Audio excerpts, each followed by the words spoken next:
It's the anti-checker. We will return to your scheduled programming shortly, or we are currently experiencing technical difficulty. What is going on, YouTube? Michael J. Crawford here, and good to see each and every one of you. But a special shout out to Rock Solid Productions for putting in all caps to turn on the mic. I actually did see that just as I was reaching to hit the button, but thank you for the reminder, because had I forgotten, then I would have once again pulled a Bird of Prey 5. So I appreciate that, my friend. Thomas is first in the house. Rock Solid says first, was actually second. Darth Maul says, yo. Live with Matthew says, hey, anti-checker and all. Luke Fauvark, my favorite half-Frenchman, is here. Says, hey. 47 Yorktown says hello. Rock Solid then says second and third. Mr. Miles, of course, is true first and claims true first. Commander Shran says hello. Schromer says greetings. John DeMarco says greetings. Orville Redden-Piler says don't forget to unmute. I do appreciate the sentiments. I have been forgetting a lot lately. Brian McFarland says, hi-de-ho, everybody. How you doing, Brian? Schromer says, may the turd be green today. Thank you for the wishes, but unfortunately, no, it is definitely not. I tell you, I will be so glad when this mess is done. And here's where we're at right now. So today I had therapy. On Thursday, I go in for an MRI. But that MRI is not for the knee like the MRI I had a little over a week ago. This MRI is for my back. So now that the knee is in the healing phase, and the doctors are all very confident that the knee is getting better and will get better, now I have to start looking at the back. And so they're doing an MRI of the back, and then we get to go to another doctor later this month that I have not seen before. And Thomas Potts puts $1.99 in, says Freddie and Frankie movie, November 13th, 2020. And number 3, I'm sure that Bird of Prey will actually make an exception to his bed life and go to see that movie.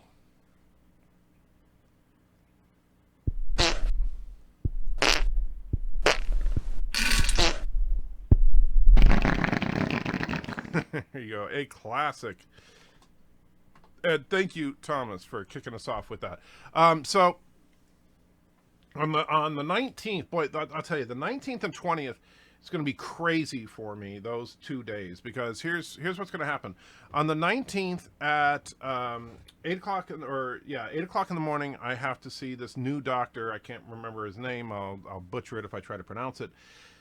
And this doctor is a back surgeon and specialist, and so he's going to be looking over the MRI and try and figure out what can we do to permanently take care of this back. Am I going to have to go in for back surgery? I don't want to, but at this point, I'm telling him, look, I just want to do whatever it takes to get this done.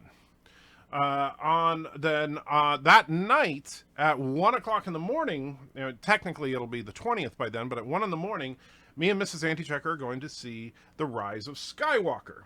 And so that will be interesting. Then on the 20th at 9 o'clock in the morning, I have to be at our church for a training session because I am going to take part in a new ministry our church is doing, which is to help and basically spend time with and visit and fellowship with people incarcerated in our local prisons. So that's going to be a crazy couple of days, but worth it, I think, in the long run. Now, before I get back to the chat, there's one other thing, though. And that is, I have here a big old box. And by the way, I do love the fact that it says 10K on the side. This is from Rock Solid. Now, I know that the main thing in the box is actually for Joshua. But the but still, he said that there's a little something in there for me as well. So let's open the box and see what's in the box. I really do need to come up with a little what's in the box thing for that. But thank you, Roxanne. So obviously the package did indeed arrive, and I knew you were going to ask, so I figured that I would just do that right off the bat as soon as I saw you were in the chat. And Joshua, by the way, is working on your project, and so I told him that because we want to be fair, he cannot actually use this until he finishes your project. So first and foremost is some RetroGen AV cables for the Genesis 2, which, you know, the reason for that will be obvious in just a moment.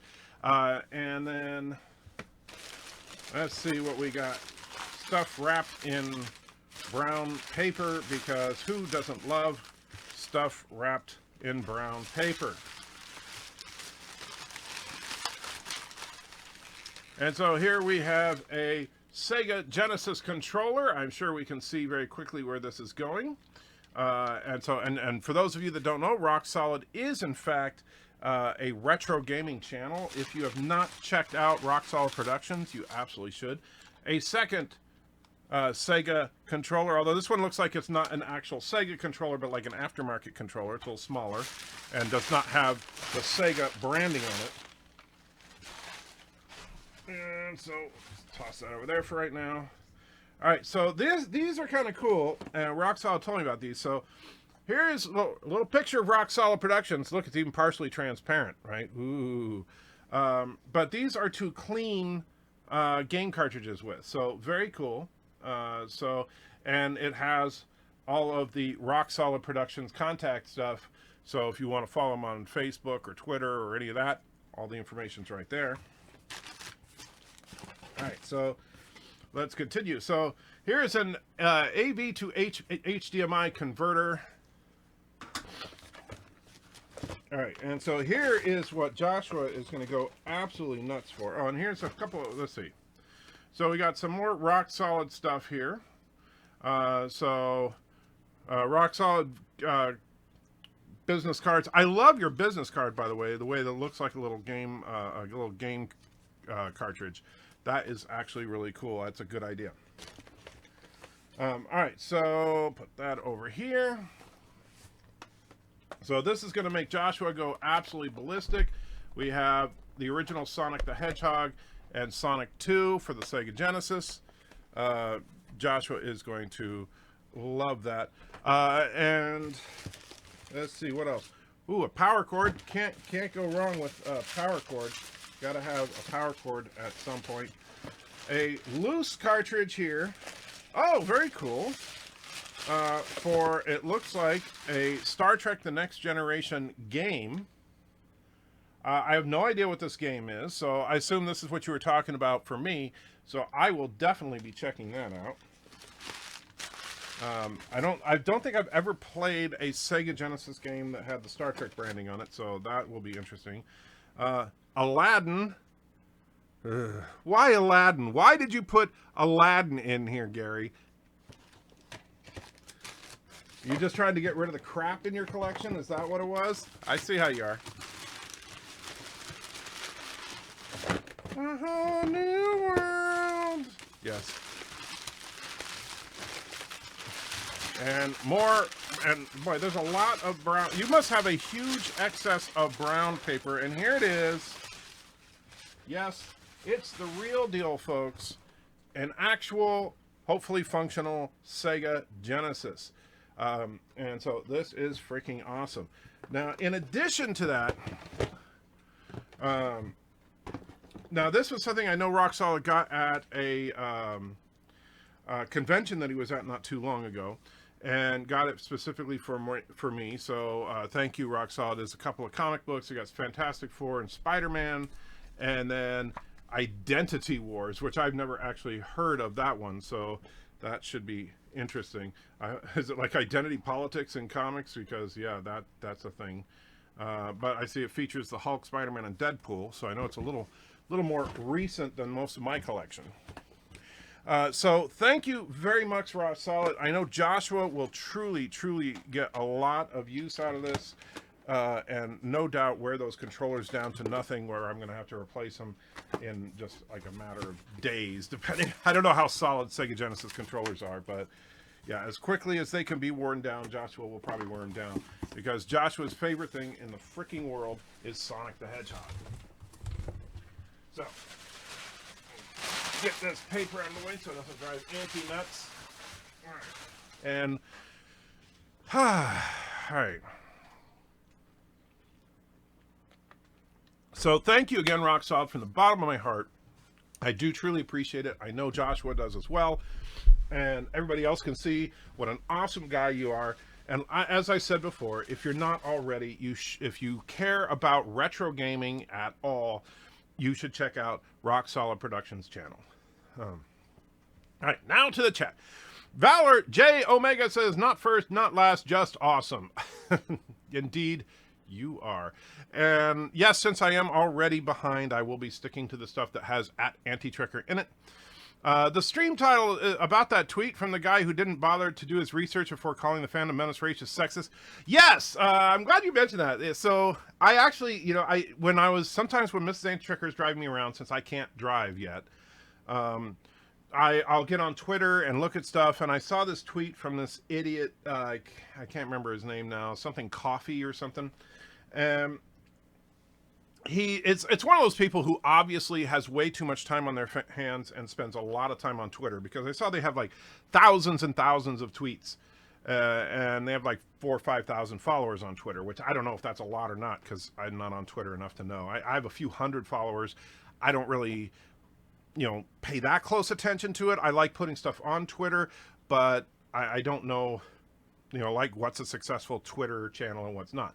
But at any rate, so he puts out this tweet that he needs to do research before commenting on the Phantom Menace, but then also apologizes to people for having to listen to the horrible, racist, sexist stuff from the Phantom Menace. You just said you need to do research, and yet you're going to call us a bunch of racists and sexists. What the actual F? That makes no sense. So I actually responded to his tweet. I was not, and Live with Matthew, since you read it, you know, I was not rude in any way. I said that your ignorance is laughable if you really think that we're kind of an anti-woman, anti-minority group. And I posted in my tweet a link to my Mandalorian Chapter 4 review, because put my money where my mouth is. And in the same video that I was talking about some of the problems with Star Trek Discovery and Star Wars, I was also defending strong female characters. So I want them to see that we are not just a bunch of, you know, hicks that hate women, you know. So so we'll see. I doubt that person will ever bother to respond to my tweet. Probably will never read it, and certainly will not watch my video, but whatever. And he may have 5,000 Twitter followers, but we are an army of over 12,000 strong here at Anti-Trekker. So I'm thinking calling ourselves the Toxic Avengers now. I just like that because I love that movie. So if you haven't seen Toxic Avenger, it's horribly bad, but it's fun. Rock Solid says the mic is on. Yes, amazingly it is. Luke is, in the beginning there was Thomas, then your God created rest. Greetings, Anti-Trekker and fellow nerds, says Sci-Fi Nation. How you doing, my friend? And wow, I hate when the chat jumps. All right. Paniano Dean says, howdy, how you doing? Trek 95 says, hey there, how you doing, my friend? Another Gary. We have a lot of Garys around here for some reason. Thomas Potts, this is Buck99. Thank you again, my friend. Luke Fovark says, half baguette, half, I can't even pronounce that one. And physical or mental therapy? Yes, one of those. No, it was mental therapy today, actually. I was seeing my therapist. And it's funny because my therapist, I've been kind of talking about a lot of stuff. But one of the things, you know, it's funny because I didn't see my therapist last week because of the Thanksgiving holiday. And the week before, we were talking about how excited I was that my channel was approaching 9,000 subs. And it's like, all of a sudden, we're at over 12,000 today. And so I was almost giddy about that. Thomas Preston, I go on vacation, you gain over 2,000 subs. I need to do that more. If you are responsible, Thomas, absolutely. Please take a vacation all the time. And if you get me over 100,000 subs, I will pay you to go on vacation. Marlena says, hello, Anti-Trigger in chat. Marlena, my favorite representative from the Mirror Universe. Good to see you, ma'am. And in fact, something I need to do. There we go. November 13th is Bird of Prey 5's birthday. Oh, that's why they're putting the movie out that day. That makes perfect sense then, Thomas. So they're going to put out the Freddy and Frankie movie in honor of Bird of Prey's birthday. And Peter says, I've got a 2-week aviation call center course starting next week. Oh, very good. I hope that goes well for you, Peter. Don't know what aviation call center means. Does that mean you're going to be taking calls for aviators? Or, because, I mean, like, I assume that's not like air traffic control. So what is that? Black Widow trailer is out. Ooh, very good. I will have to check it out. I did not know that. I am actually curious about what they're going to do with the Black Widow. So let me take a look. Black Widow trailer. Black Widow trailer tonight. Let's see. All right. Yep. Entertainment Tonight posted it 1 hour ago. All right. So what I'm going to do, I'm going to mute the audio and I'm going to watch it real quick live here so you guys can see. And in fact, all right, so let's see. Let me do this. Man, I could have sworn I already did that, but we'll just monitor capture, send it to, and put that there. Hopefully I won't get flagged. We'll find out if this works. If it doesn't work, we will not be doing this again. All right, there we go. All right, so there. That way you guys can kind of see it, but not all of it, and we'll see if that's small enough and obscure enough for me to not get hit with the copyright bots. If the stream suddenly goes down, it's because it got a copyright hit, but we'll find out. All right, so I'm going to watch it now. Oh, helps if I have the sound up for me. All right.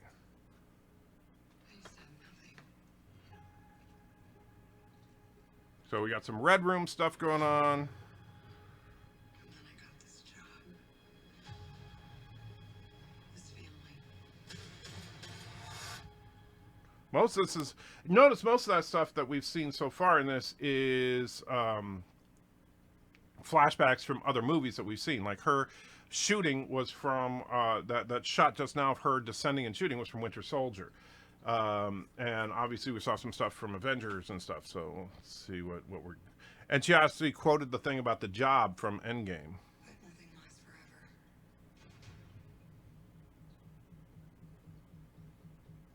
Now, I like the play on the... you probably couldn't quite see it, but the Marvel Studios logo had a Black Widow kind of shape to it, so that's cool.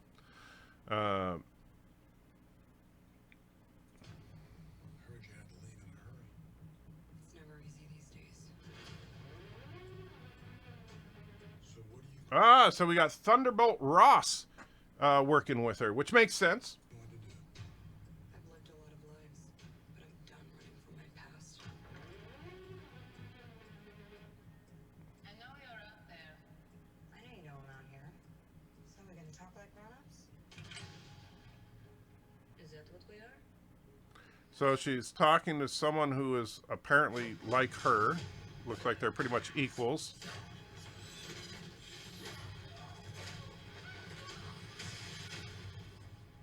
Which, of course, is the Marvel formula. You always have, in a solo adventure, the hero fight someone else that has the exact same power set as the hero. Why not? See it too, sis.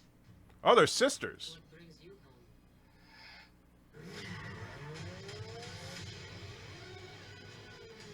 We have unfinished business. I kind of like the music here. I'm digging that. We have to go back to where it all started. Lucky us.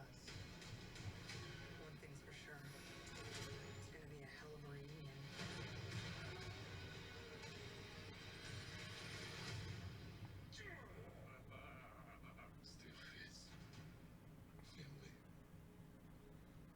Okay. Okay, not sure who that's supposed to be. I mean, I know it's the guy from Stranger Things, but, you know.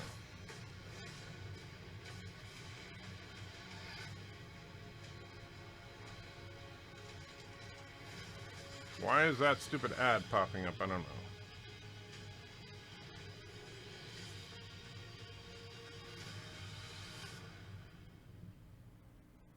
So May of next year. All right, so that's the Black Widow trailer. Was it great? No. Well, was it bad? No.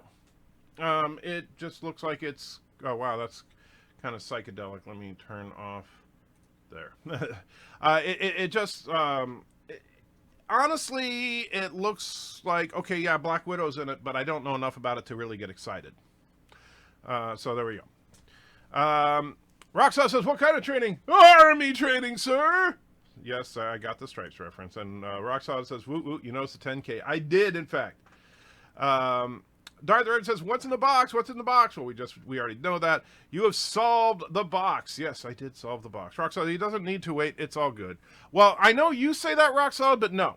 I'm drawing the line there because I want him to take your project seriously and get it done.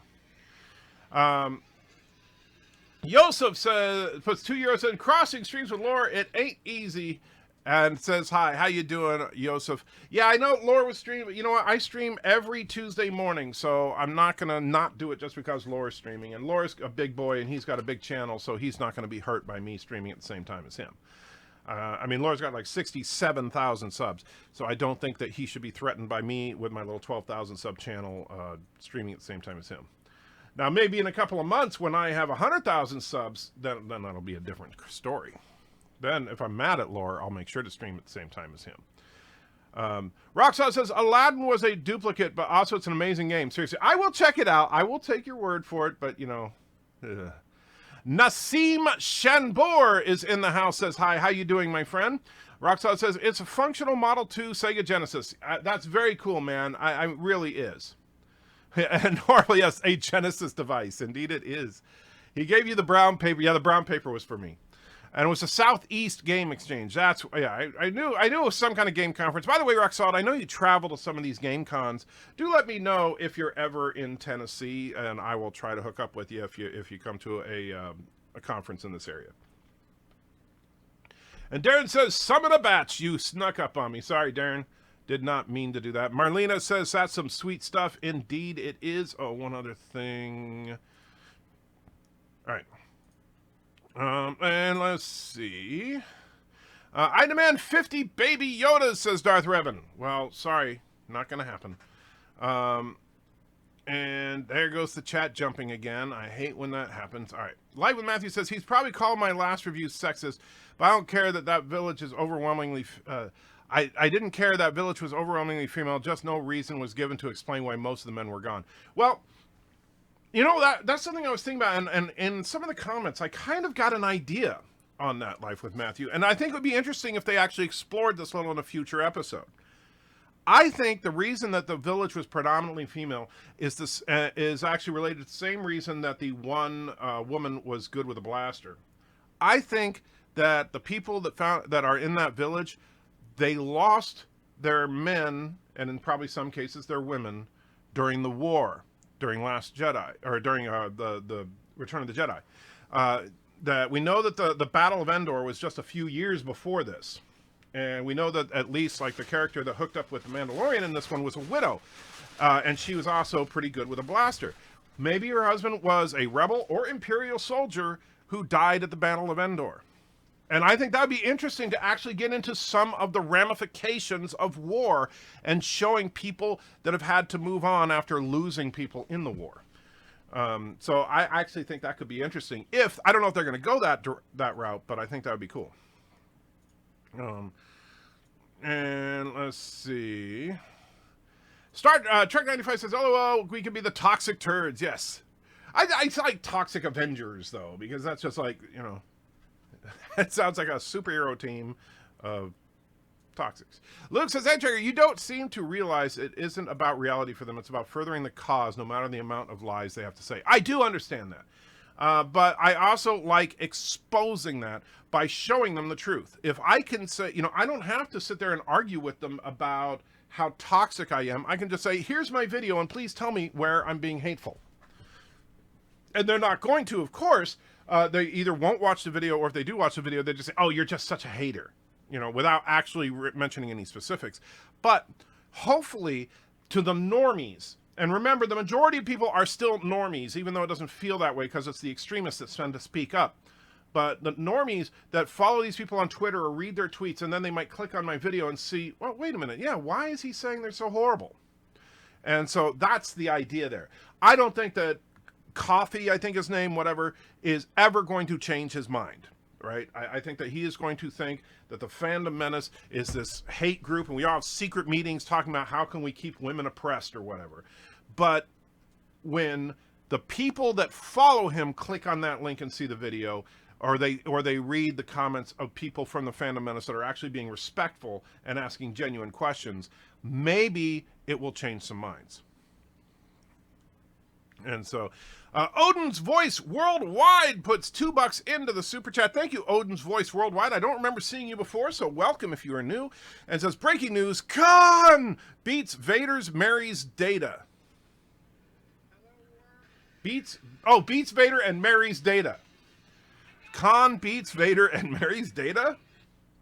I don't know that Khan would be into Data, just saying. I mean, if Khan were going to play that, side of the fence, I think that, you could actually do some good fan editing there and show the scene from Space Seed where Khan looks at Kirk and says, your abilities intrigue me. And Peter says, oh, my mom's birthday is December 13th. Very cool. I think we were talking about November 13th. Or was it December 13th? Oh, yeah, it is. What? Now I'm lost. I told you about Black Widow trailer, you goof. I'm sorry, Thomas. Oh, I know you mentioned that I think tomorrow there's a 007 trailer dropping. I don't remember the Black Widow, but hey, man, I apologize. Fan theory, Khan can beat Vader. See, Khan versus Vader is an interesting fight because Khan physically is superior to Vader, but Vader's force powers are definitely something that Khan doesn't really have a quick counter to. Airport bookings and trigger. Telephone us for air ambulance and air police. Gotcha. Okay. Darren says, yep, the Endgame Widow was a Skrull. No. I refuse to believe. I think this is still a prequel. I hope you're wrong, Darren. I truly do. Red Turd Alert. Yes, Mr. Captain.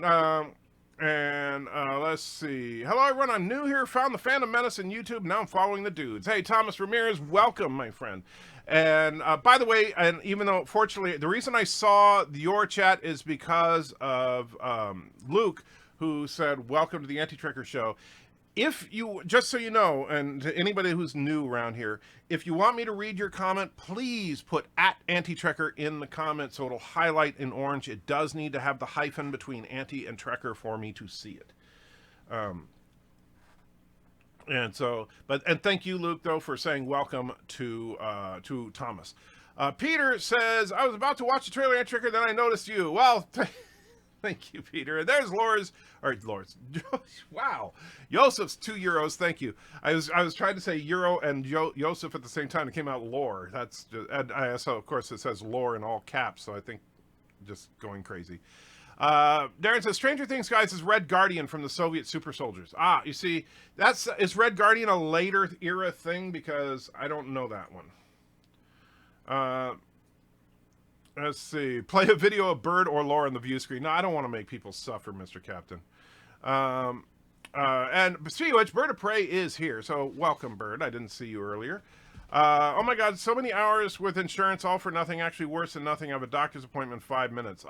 Well, which means that you had a doctor's appointment like 5 minutes ago. So Bird probably is not hearing this right now. So never mind. If Scarved Insect takes my project seriously, then does that mean I have to take my project seriously then too? No, you can do whatever you want with your projects, but I just want Joshua to understand that if someone is paying you, particularly you are paying Joshua very handsomely, I mean, the Sega Genesis, that's no joke, okay? I know it's not $1 million machine, but still, that's serious. And so you're paying him very handsomely to do this, so I want him to get that done before he reaps the reward. And so I told him that, yeah, well, as soon as he's done, that doesn't mean half-ass it. As soon as he's done, that's when he can have it. Sorry, I'm not married. All right, sorry, I'm married, not looking to hook up with you. Plus, you're not my type. I'm not into hobbits. Shut up, Roxanne. You know what I mean, jerk. Darth Maul says the guy from Stranger Things playing the Russian version of Captain America. Woke up to pee and anti-checker is on. Well, always happy to oblige your pee time there, June. Dan23 says, did you see the article about Section 31 show getting a writer's room? I didn't see an article specifically, but I've seen, hovering around the nerdosphere that, yes, Section 31 has a writer's room. I think, quite frankly, and I don't like being negative about something before we know anything about it, but I have to be a little negative on this because a series, and we've known that they've been working on a Section 31 show for over a year. But a series with Section 31 as the centerpiece is a huge mistake and a betrayal to all things Trek. I'm not talking about Gene Roddenberry's vision or any crap like that. I'm saying that Star Trek, at its core, has always been about the optimistic approach to mankind's future. And so what do? We make a series about the a-holes in Starfleet. Section 31, I'm not saying Section 31 should not exist. I actually like the way they dealt with Section 31 in both Enterprise and Deep Space Nine. However, I thought it was a joke in Discovery. But like with Sloan in particular from the Deep Space Nine episodes, I really like the fact that they admit that, yes, there is an underbelly to Starfleet. There are people that have to do the bad stuff, right? But you don't focus on them. You focus on the good. At least that's how I see it. On the topic of few men in the village, exactly, after World War II, many cities in Germany were rebuilt by women and children because the men were dead. Yeah, I think that could be a great explanation for it, and a great subject to explore.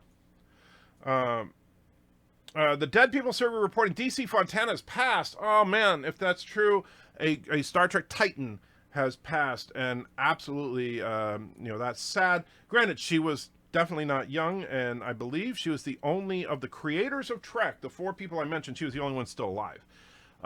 So if she has passed, then the 4th horseman of Trek has passed on, and the end of an era as far as the original creators of Trek.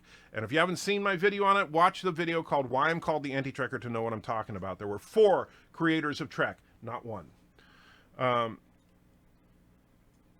And let's see.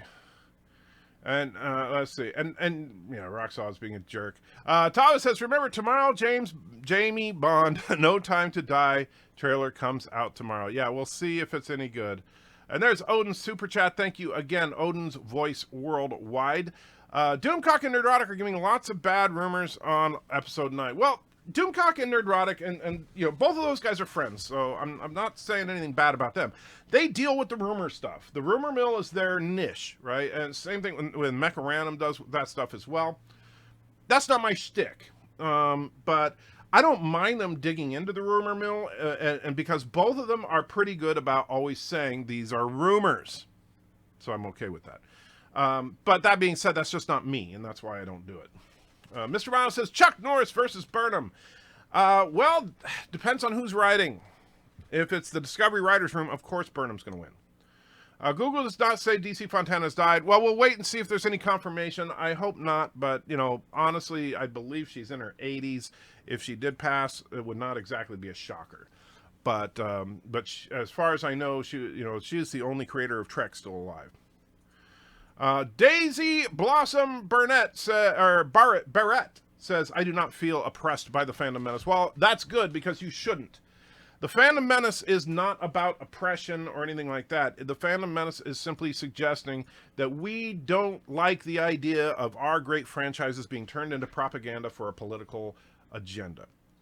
And it doesn't matter is if the agenda is left-wing or right-wing. Yes, the agenda that they're pushing is left-wing. That's pretty much irrelevant. Roxanne says, you're lost. Fine, Jesus. Darren says, I think Troma would come after you for Toxic Avengers. Not necessarily, because I don't think they have a movie called Toxic Avengers, plural. Just saying. Let's see. ABJ says Marvel put out 18 out of 20 decent movies. Is it dead? I don't think so. And the thing is, the Black Widow movie, while the trailer looks kind of that doesn't mean the movie's good or bad. It just means the trailer is not spectacular. And they may not have enough material to make an awesome trailer as of yet, or maybe it's just not going to be an awesome movie. Who knows? But I would even disagree with you. I think that all 20 Marvel movies are decent. I just think that there's a couple that are, that are like 6 out of 10s instead of being 8, 9, 10 out of 10s. Remember, everyone, the only reason why Antracker likes Mandalorian is because he suffers from movie franchise fatigue. I know you got me triggered on that once, Roxelle, but it's not going to work again. Thomas says, thanks for letting me know. You have a nice group of people here. Thank you, Thomas. And I take great pride in that. I truly do. Because one thing that I know that you'll notice there's a lot of moderators on my channel. And part of that is because all the moderators that you see are people that have been around for a long time. I want to make sure I don't miss them when they put chats up and stuff. But another thing that we are serious about is we can disagree, Thomas. We can absolutely fight tooth and nail about just about any topic, although I tend not to talk about politics and religion on this channel. For that, I have another channel that we talk about that stuff. But we are not dicks, all right? If you say something like, let's say you say something that I think is absolutely crazy, like, oh, The Last Jedi is the best movie ever. You say something like that. Now, I'm going to say you're crazy, right? I'm going to say that that's nuts. I'm going to say that there is no way in the heck that The Last Jedi is that good of a film. But I'm not going to say you're a bad person because of it. I'm not going to berate you and say that you should, like people say, oh, you should die or crap like that. No. That kind of crap will not be tolerated around here. And by the way, that goes both ways because people have been blocked in recent live streams because they said stuff like, Kathleen Kennedy should, and put something really bad there that I'm not going to say because I don't want to get flagged. Or Ryan Johnson should, and put something really bad there. I will not tolerate that kind of thing, period. Because there's absolutely no excuse for that kind of thing. Good morning, and to everyone as well. Hey, MC, good to see you. And there goes the chat jumping on me again. Scientific Lens says, Toxic Avengers was a solid cartoon. Gotta love Troma. Troma was freaking awesome. You can play my latest that went live at 11, Anti-Checker. Yeah, I could. Darren says, no, Red Guardian is not a later era thing. You just aren't that big of a Marvel historian. Well, I will admit that, some of the obscure characters I have no idea. So, that's fair. And that's why I have you here, Darren, to always correct me for my screw-ups. Peter Quinn says, I just started DC's Crisis run up. And boy, has it kicked off. Okay, are you talking about on the TV thing? Because I will be honest with you, Peter Quinn, I'm not all that excited about the Crisis thing this year. Roxanne says, since Joshua has to wait until he's working on that for me, do you have to wait to play the TNG game then too? Well, technically, yes. Which sucks, but, I can manage. And let's see. Odin's Voice says, oh yeah, I had limited letters for my message. Second was I was being funny. Third, have you seen the Russian answer to Avengers? I have not. Dan23 says, I heard Section 31 show is just going to be about Georgiou working and doing things behind the scenes of something. Section 31 may be more about Georgiou than the actual organization. Yes, but Georgiou, unfortunately, here's the thing. Captain Philippa Georgiou, from the first 2 episodes of Star Trek Discovery, had the potential to be a great character. Philippa Georgiou from the Mirror Universe is a crap character and should be burned at the freaking stake. Not obviously Michelle Yeoh. I love Michelle Yeoh, but the character of Philippa Georgiou from the Mirror Universe, horrible character. And so I do not want to see a show about her because I cannot stand the existence of her character. Roxanne says, there were 4 creators. There, in fact, yes, there were.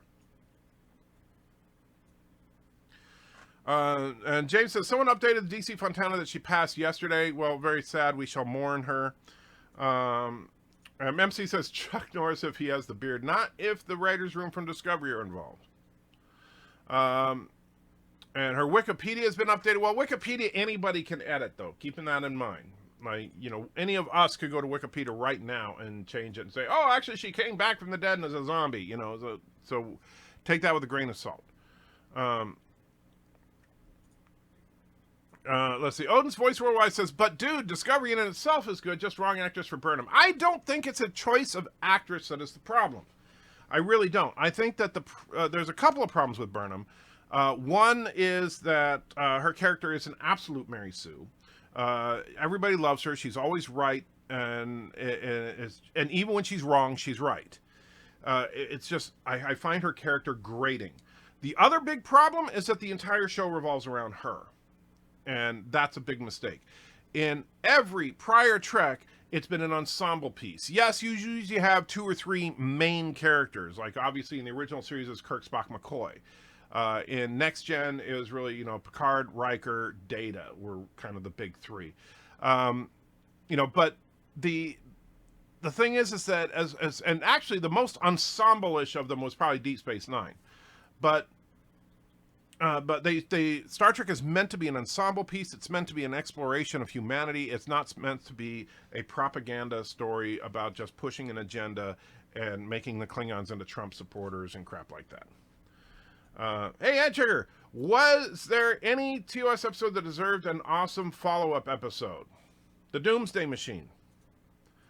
I think the Doomsday Machine is screaming for a follow. There's been a couple of novels written as Doomsday Machine follow-ups. I actually wrote a short story, Doomsday Machine follow-up, where the Klingons basically stole the Doomsday Machine and tried to use it as a weapon against the Federation. I absolutely think that the Doomsday Machine needs a follow-up. Dan23, I saw the new Doctor Who release date trailer. They're copying James Bond with her saying the name of the Doctor is the name Doctor, the Doctor, and the first episode being called Spyfall. Cold Fusion Waffle says, I kind of thought of Section 31 as a human supremacist organization, much like Cerebrus, designed more to keep humanity top dog more than to do the dirty work of the Federation. Well, that's the problem, is that, you see, Section 31, in prior iterations, in Enterprise, in Deep Space Nine, and even in Star Trek Into Darkness, was an organization whose purpose was to protect the Federation from any and all threats through any means necessary. That's basically what their thing is.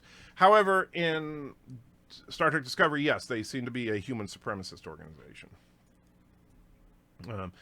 Sci-Fi Nation says, my theory, Daniels takes Sloan from Deep Space Nine era to Enterprise era, where he screws up the timeline. That's how we get Disco in its version of Section 31. I think that's adding a little bit too much. I still think that my triple timeline theory explains that part of it better than pretty much anything else. Wikipedia says she died, so it's 50-50. Yeah, we'll see if it becomes official. Like I said, if so, we mourn. If not, then whoever started that rumor needs to burn.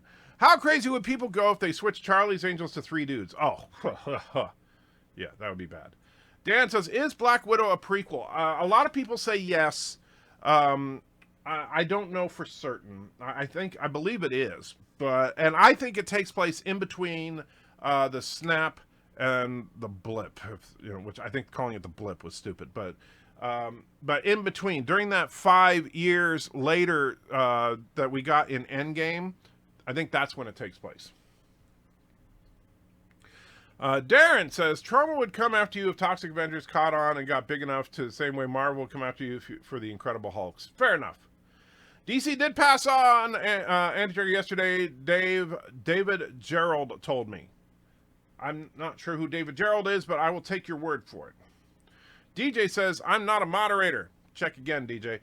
Thomas Potts says, 3 Thomases now. My God, you're going to be confused. Yes, indeed, I will.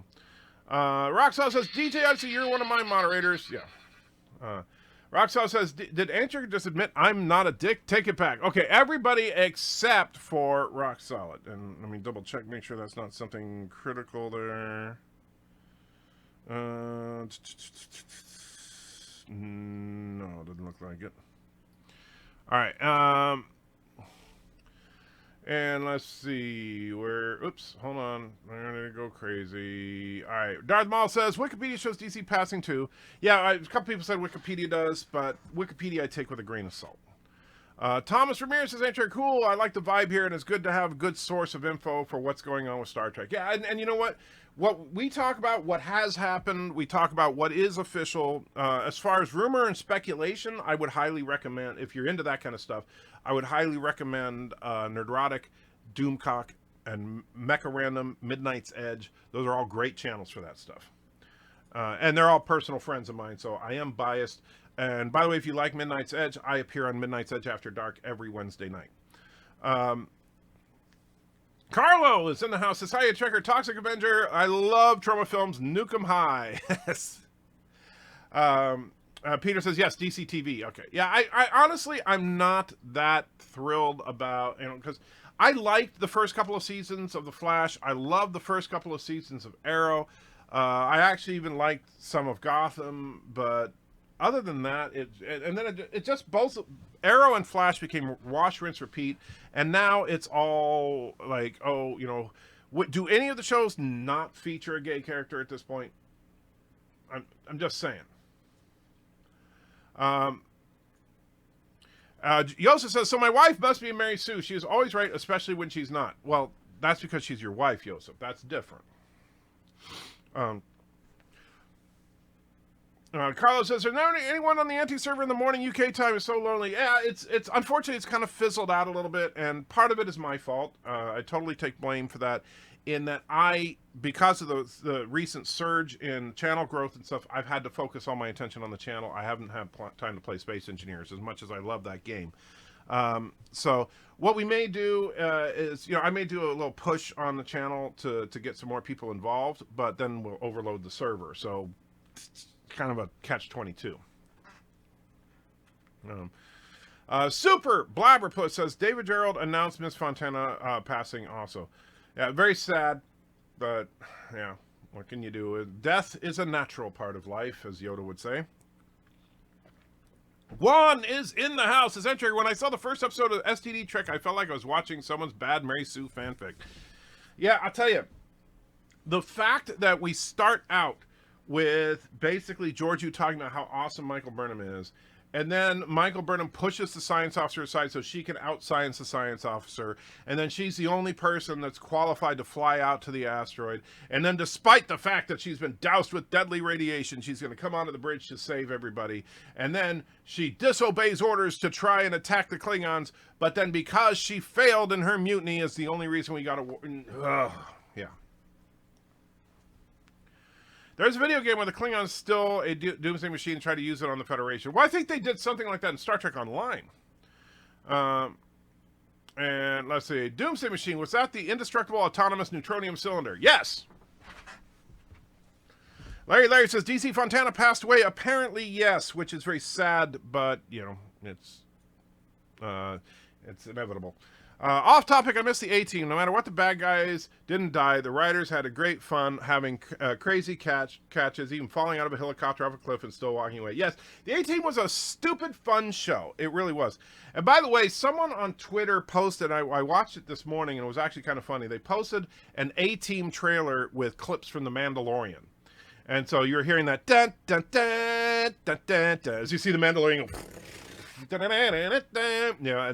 and then you see the Mandalorian ship go by, and it was actually really cool. And they basically, instead of the A-Team, it's the Mandalorian, Cara Dune, IG-11, and of course Baby Yoda. Have you considered the timeline in light of yesterday's Enterprise confirming that you can alter the timeline through time travel without causing a timeline split? That's yes. Well, the thing about Trek is funny. It plays time travel both ways. And that gets a little tricky because with Trek, if you go back in time, you can create an alternate timeline, but it does not always create an alternate timeline. Another example is not just yesterday's Enterprise. Another example is City on the Edge of Forever. When Dr. McCoy went back through the Guardian of Forever and changed the past, instantaneously the Federation was gone from the prime timeline. So then Kirk and Spock go back, rectify the McCoy situation, and the Federation is back. And they repaired the timeline. Very similar to what happened in yesterday's Enterprise. The only difference is that because they were on the planet with the Guardian of Forever, they knew what was going on. Now, the interesting thing is yesterday's Enterprise was through a spatial anomaly.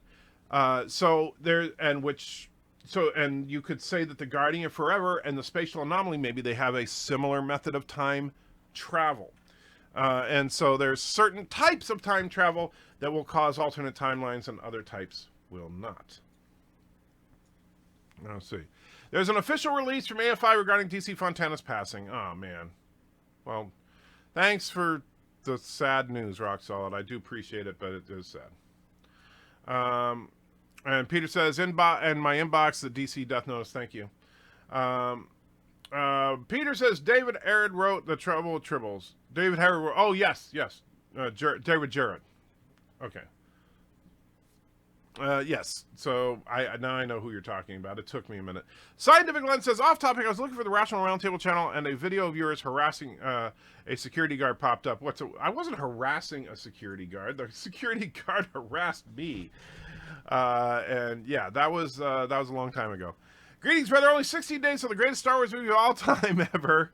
I'm sure it won't be a stinking pile of Vogon poetry. Oh man, if that will be the ultimate question. Which will be worse, Vogon poetry or The Rise of Skywalker? Cold Fusion Waffle says, do you think the Romulan asset Agent Taval will serve out his time working with Section 31 or have an accident 1 week before retirement? If working with Section 31, I would bet on an accident. And let's see.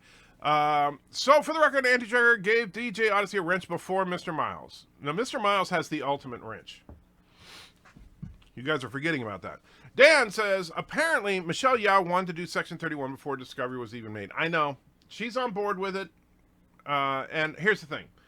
I do not agree with Michelle Yeoh's political attitudes or anything like that. However, I think that she's a great actress, and I'm a big fan of a lot of her work. So, I thought when I heard she was going to be on the show, I was like, oh, cool. And then I saw what they did with her character, and I was like, oh, hell. Darth Maul says, there's too many Toms in here. I don't know if I'm a shoe store or an alley with cats. I tell you, it's crazy. Dan23 says, Star Trek Picard will have a very different Borg story from the Next Generation. I'm hoping that the Borg themselves don't show up. Not in the classic form.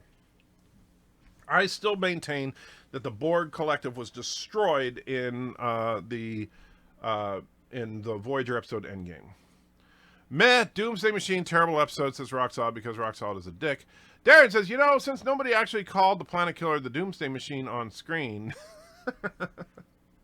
Well, Kirk said, you ever hear of a Doomsday Machine? Kind of like what the old H-bomb was supposed to be. That's what I think this is, a Doomsday Machine. So yes, it was actually called a Doomsday Machine. Not the Doomsday Machine, but a Doomsday Machine. Carlos says, Bird of Prey 5 and Rational Roundtable and Trek Yards are the most important YouTube channels to me. Thank you. I prefer that you make live and top videos like you do before you play with me. Well, thank you. I appreciate that. And yeah, I know I would like to be able to play Space Engineers all day with you guys and stuff like that. But honestly, the channel comes first. The overall health of the channel is more important than having a little bit of fun with some of you guys, as much as I love to do it. And so right now, whenever I have the energy to be at this desk, I am working on something for you guys. When I'm not working on something, I'm literally lying down recovering, because like as soon as the stream is over, I'm gonna have to lie down for a couple hours to let my leg get a chance to recoup. Then I'll be able to get up and work on the next video. Is it just me, or does the Mando ship remind anyone else of a Winnebago from Spaceballs? No, actually for me, it reminds me of oh crap, now I'm forgetting the name of the stupid ship. The ship from Battle Beyond the Stars. Nell from Battle Beyond the Stars. Which, if you don't know, it's the ship with boobs. Do you like the idea that the Captain Picard spoke or could hear the Borg Queen when he was Locutus? It was mentioned in First Contact. Yeah, we're going to be dealing with that very, very soon here. I didn't really deal with the Picard hearing her. Do I like it? No, it doesn't make sense. Because according to what we've seen, they removed all of the Borg implants from Picard. And they actually say in Best of Both Worlds that his DNA was returning to normal. So why would he be able to hear them just because they're in close proximity unless he had a Borg implant in his brain somewhere? Now, Seven, I could understand. Like in Voyager, when the Queen reached out to Seven, I could kind of understand because Seven still had a bunch of implants in her. But Picard makes no sense. Given what happens in the time travel sequence in First Contact, I believe the Enterprise is a direct result of the time travel in that movie. I do as well. And I don't know if you've seen it yet, Candace Black, but I did the triple timeline theory deals with that directly. DC Fontana's dead and Jerry Taylor is still alive. Well, you know what? Everybody's got their time. I mean, heck, Gene Coon, who was probably the person most responsible for the original series, he passed away in 1973. So, Vogue on poetry, but it was a close fight. There you go. And Larry, I assume that's a clip from her obit. Says Dorothy Catherine D.C. Fontana was an American television scriptwriter and story editor, best known for her work in the original Star Trek franchise and several Western television series. The funny thing is that, she still doesn't get full credit for her work on Star Trek. A lot of people don't realize that she doctored a lot of the scripts that she does not have any kind of writing credit on. She was the script supervisor of the series, not just for the ones she wrote. And she wrote a lot of episodes, but she also rewrote a lot of episodes that she does not get credit for. I think the original series would not be the original series at all without her and Gene Coon. And of course, Star Trek itself wouldn't exist without Lucille Ball or Gene Roddenberry. Mr. Miles' little kitten with a wrench, Andy Trekker has the proof. Sci-Fi Sit Dad says, if the rumors are true of the Rise of Skywalker troubles, then it'll complete the dumper fire and train wreck. Yeah, it's... we'll find out. Yosef says, to add... now I just lost it. Hold on. Let's see. There it is. Man, I completely, yeah. Where did you get that Trek uniform you wore the other day? Actually, on Amazon.com. And I got it right over here. Although, I will tell you, there's a shirt that came with it that looks like crap. Let me show you guys. This is the shirt that actually came with that uniform. It is way too bright red. It does not really match the aesthetic of the series. And the rank pips that are on the shirt are laughably big. And they're just buttons that are loosely sewn on. I mean, it looks like absolute crap. And by the way, if you look at the Amazon listing, you will see these crap-filled buttons and say, oh, this looks like crap, and not buy it. But the thing is, I can do this without knocking my green screen over. All right. The jacket is very nicely made. Now, the comm badge that comes with it is absolute crap. But what I did was I purchased a licensed replica comm badge to make that look more authentic. The jacket is actually quite nice. I plan to eventually get it tailored to fit me a little bit better, but this is the only reason I bought that particular uniform. Then I went to a nice department store and just got a nice red zip-up turtleneck, because that's basically what they wear. Zip that up. The only problem with it, the only thing that's really not authentic looking is the zipper piece, but these rank pips came with the comm badge with the authentic replica. And so this part I basically bought at a store, and notice, like, if you look at the uniforms, the seam in the middle looks very much like what you see on Deep Space Nine. The only difference is their zipper thing is like tucked inside, so it's not so obvious. But I think overall the aesthetic works, and this is a wine red color, and that's what they wear on the show. You can see that's a much darker red than the thing that they sent. Michelle Yao is in the new Christmas film Last Christmas, which uses George Michael music. She looks a bit out of place in it, though. That sounds like not her thing. I'm fine with Doomsday Machine. Oh, I love the empty blueberry waffle cone in space. It's not a blueberry waffle cone. It is a windsock. Sci-Fi Sit Down says, what videos are next in the tier coming out in the next few days or weeks? Well, right now, the next Mr. Miles edit video is going to be a follow-up to the Borg video, talking primarily about the origin of the Queen of the Borg. I'm currently writing a couple of things. One is a review of the Incredible Hulk pilot, which is a sponsored video from Darren Wagner. The other is that I'm working on. I'm trying to work out, and this is taking a little bit more work than I'd like, but because I'm having to watch a lot of Deep Space Nine, which I like Deep Space Nine. Don't get me wrong, but I have to watch a lot of Deep Space Nine to get all the information absorbed. Is basically starting to work out a introduction to the Dominion. And we're going to cover, this is kind of, I think, going to be kind of fun, is we're covering the Borg lore, and then I'm going to cover some of the Dominion lore, and then we're going to have a true, honest Borg versus Dominion video. And not just like, you guys may know this, a couple of years back, Lore Reloaded put out a Borg versus Dominion video. It's like his most successful video ever. I did a response video to that, which was like my third most successful video on my channel. And there was a lot of talk about the Borg versus Dominion, and even to this day on Lore's channel, his most successful videos are his Dominion, whenever he talks about the Dominion War. But I want to really analyze the Borg and the Dominion and try and figure out really what is this going to be.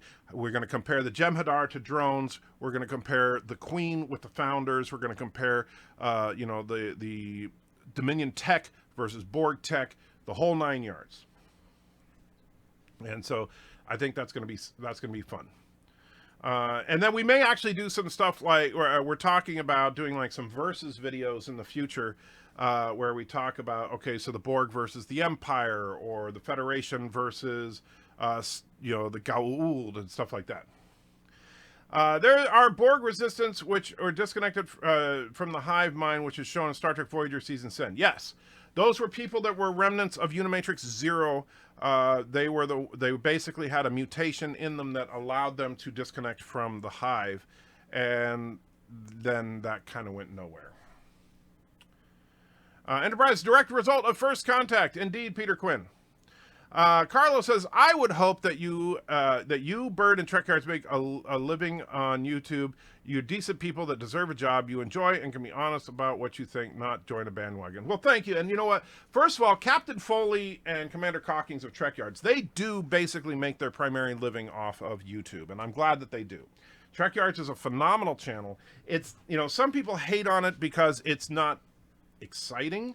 They're not, but the thing is that what Trek Yards does better than anybody else is break down the technology of Trek, and not just canon Trek, but they do non-canon stuff as well. They, and even when they look at stuff that most people hate, like when they look at Discovery and stuff like that, they look for what's good about it. And I appreciate the optimism that comes out of Trek Yards. I know some people think they're shills. They're really not. They are genuine optimists, and they try to look for the good in everything, including Discovery. And I know that Foley gets some flack for that, and Foley gives me some flack for being too negative sometimes, but he and I are friends and respect each other. As for Bird of Prey, well, he's a dick, but yeah, I could see him making a living eventually. I just hope not too soon. No, I'm kidding. I love Bird, obviously, and I do hope that his channel grows to that point. And back to, okay, Aberjam says, slightly off topic, I don't know if you saw the Black Widow trailer. Yeah, we just watched it live. But they ripped off Prowler's theme from Into the Spider-Verse. Typical Disney, not an original bone in the bodies. Well, first of all, Aberjam, that is not uncommon in trailers. All right, if you look at classic trailers all the way back, it's very, very common for a trailer to use music from another film, particularly another film in the same genre. And the reason they do that is simply because the scoring for the Black Widow film is probably not done. So, DJ is saying 42. That is the ultimate answer. Marlena Moreau says R.I.P. DC. Absolutely. DC Fontana wrote some of the Star Trek in the animated series also. Yes, and she also wrote some of TNG. She wrote for 3 different Star Trek series, and was a head writer for all 3. It's possible the Borg altered Picard's brain physiology to not be detected by Starfleet medical technology. He was, after all, chosen by the Queen to be the voice of the Federation. Yeah, but it would be nice if they're going to throw that in there. Out of the blue, in Star Trek First Contact, they're going to throw in that Picard has this telepathic connection to the Queen. Then they really owe us some kind of explanation. Like, he should have gone to the doctor and said, I can hear them. and have her do a scan and say that, ooh, I can see some kind of stimulation back here, and I never noticed this before, but that doesn't match your old scans, you know, or something. Roxanne says, got that uniform from uniformsrus.com. I've never heard of Uniform RUs, but I am looking for good places to get replica uniforms, because over the next year or so, I plan on getting, to kind of give you guys an idea, I plan on getting a uniform from the TOS era, the TOS movie era, the original TNG era, not the flat color, those are horrible, but like season 3 TNG era. Obviously I already have the late Deep Space Nine, but I also want the Voyager era and Enterprise, and yes, Discovery era uniforms, just for Trek. And then, of course, I want to branch that out, get Battlestar Galactica uniforms, stuff like that. And the reason being is that ultimately what I think it'll be fun will be, as I do reviews and criticism and critiques or just commentary about different shows, I want to have an appropriate outfit for everyone, which means, like, obviously I'll need something from Star Wars. You know, Mandalorian would not work because the helmet would make it impossible to say anything. But, you know, basically, and no, Josh, it will not be the jumpsuit from TMP. Hell no. It will. When I talking about the movie era, we're talking Star Trek 2 on. I am not wearing that crap from TMP. That was just horrible. Cannon's Box said, how would you classify the sequel trilogy? The originals, The Hero's Journey, the prequels were political drama, poorly executed, but still. No, and that's the thing. I'm glad you said that, because, yeah, the prequels have their flaws, but there is a overarching story, and that's a good thing. So what about the sequels? The sequels are feminist propaganda. That's how I would classify it, which is unfortunate. That's not what Star Trek or Star Wars is supposed to be. But yes, you have the hero's journey, you have a political drama, and you have feminist propaganda. That's unfortunately the truth.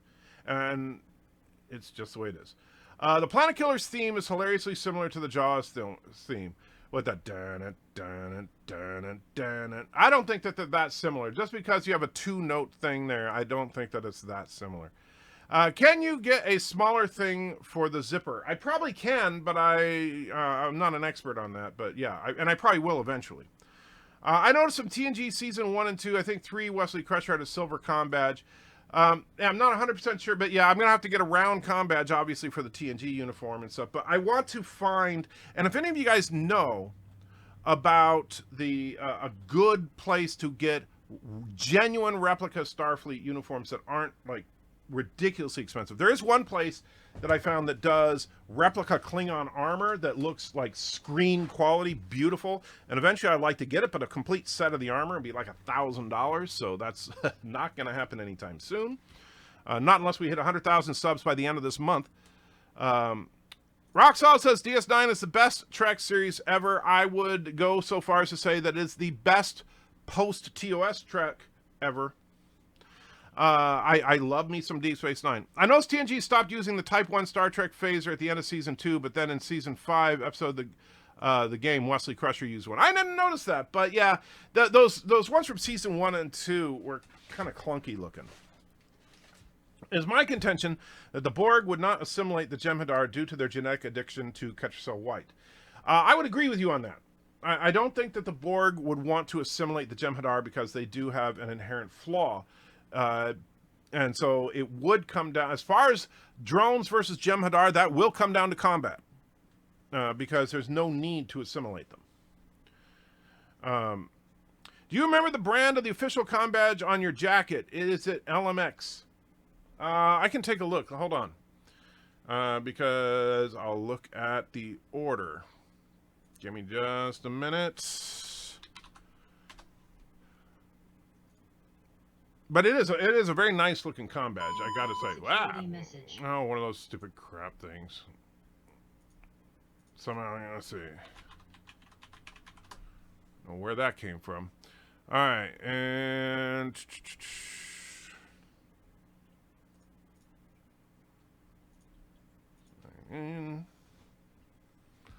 alright, my orders.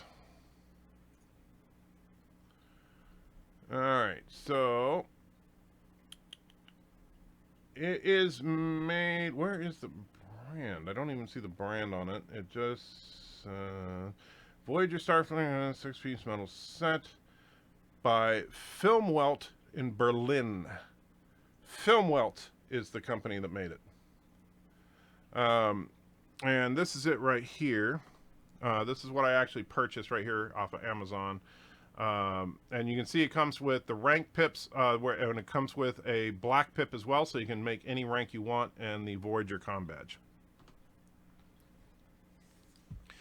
All right, in the Trek universe, how does the comm badge stay on the uniform? Well, obviously in the original series, it's embroidered onto the uniform, and everything post that, it's magnetic, and you can kind of see that because like when they put the pips on, it's all magnetic. There's a magnetic strip in the fabric, and you just put them on. And I've seen magnetic, like I actually had one when I was a kid. Well, not a kid, but a young adult. I had a magnetic comm badge where you could tap it and it would make the sound. The problem is that the sound generator was so thick that it stuck out too much. Roxal says, controversial statement, Anti-Trigger. Bird of Prey 5 will hit 10K before I do. You know what? I love Bird of Prey, but I doubt that's true. I think you will hit 10K before Bird of Prey. Peter says, motion picture uniform? Hell no. What's the jumpsuit from TMP? No. Uniforms Are Us, it's a joke. There's a podcast that talks about, oh, okay. So I was like, is Uniforms Are Us a real place? Because I've never heard of them. And let's see. Thomas, do you want a TMP uniform? Someone send Anti-Trigger a TMP uniform. If it fit, actually, I would wear this. If somebody could find the t-shirt uniform that Kirk wore in TMP, just the t-shirt, because the pants obviously don't matter. You guys never see me from the waist down. But I would wear that. I absolutely would wear that. And Ian Sampson just subscribed. Ian, if you're here, thank you. If you're not here, well, thank you. Juan says, TMP uniforms remind me of space pajamas. Yes, they absolutely do. What was the point of the belt buckle thing in the TMP uniform? Life support. That's what they were written as. Is that belt buckle was actually, if you go back to the animated series introduced life support belts where they put them on and it basically creates a force field around them and gives them oxygen and life support. And then in TMP, that was the idea of the belt buckle, and then they did nothing with it, and for some reason they didn't have it anymore ever again.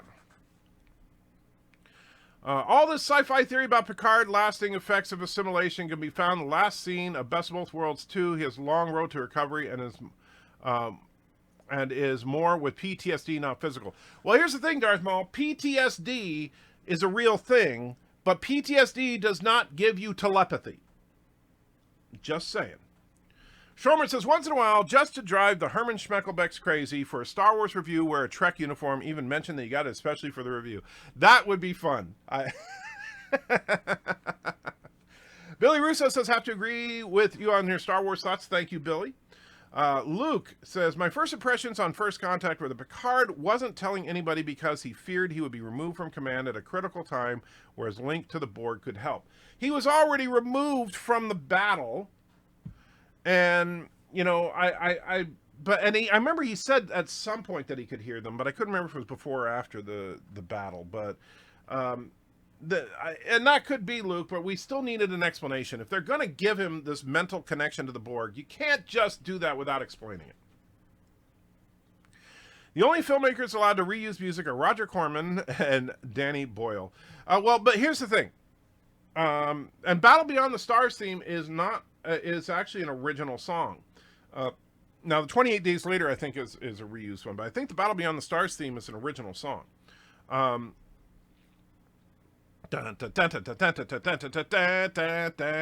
love that song.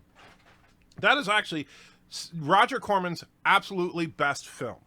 And a lot of it has to do with the fact that James Cameron, a young, unproven James Cameron, was the production designer for that film. Absolutely gorgeous film for its day. Visual effects, not spectacular by today's standards, but definitely on par with movies of the day. It was, if you look at that back to back with the original Star Wars, it holds up. And the story, in my opinion, is really solid. Even if it does star John Boy from the Waltons. But anyway, as far as for trailers, lifting music from other movies is a common trope. It happens all the time in trailers. Unless it's in a, like for some movies it's easy. Like if you're doing a James Bond trailer, da da da da da da da da da, right? That's in every James Bond movie, so you don't have to borrow from another franchise. You know, we would pay to see you in the TMP jumpsuit. Well, if you pay enough, I'll do it. But you're gonna have to pay me a lot of money and provide the jumpsuit, and it'll have to fit. You will have to wear at least one sand trigger before you burn it. I thought when I first saw Discovery uniform, they were very similar to Garth of Izar, and it was going to be his story like what Axonar was doing, but then it turned, we got STD and not Star Trek. Yeah, you know, actually, I'll say this. The Discovery uniforms aren't horrible, except for the collar is stupid. The collar is just stupid. But the rest of the uniform, I think, is actually pretty smart.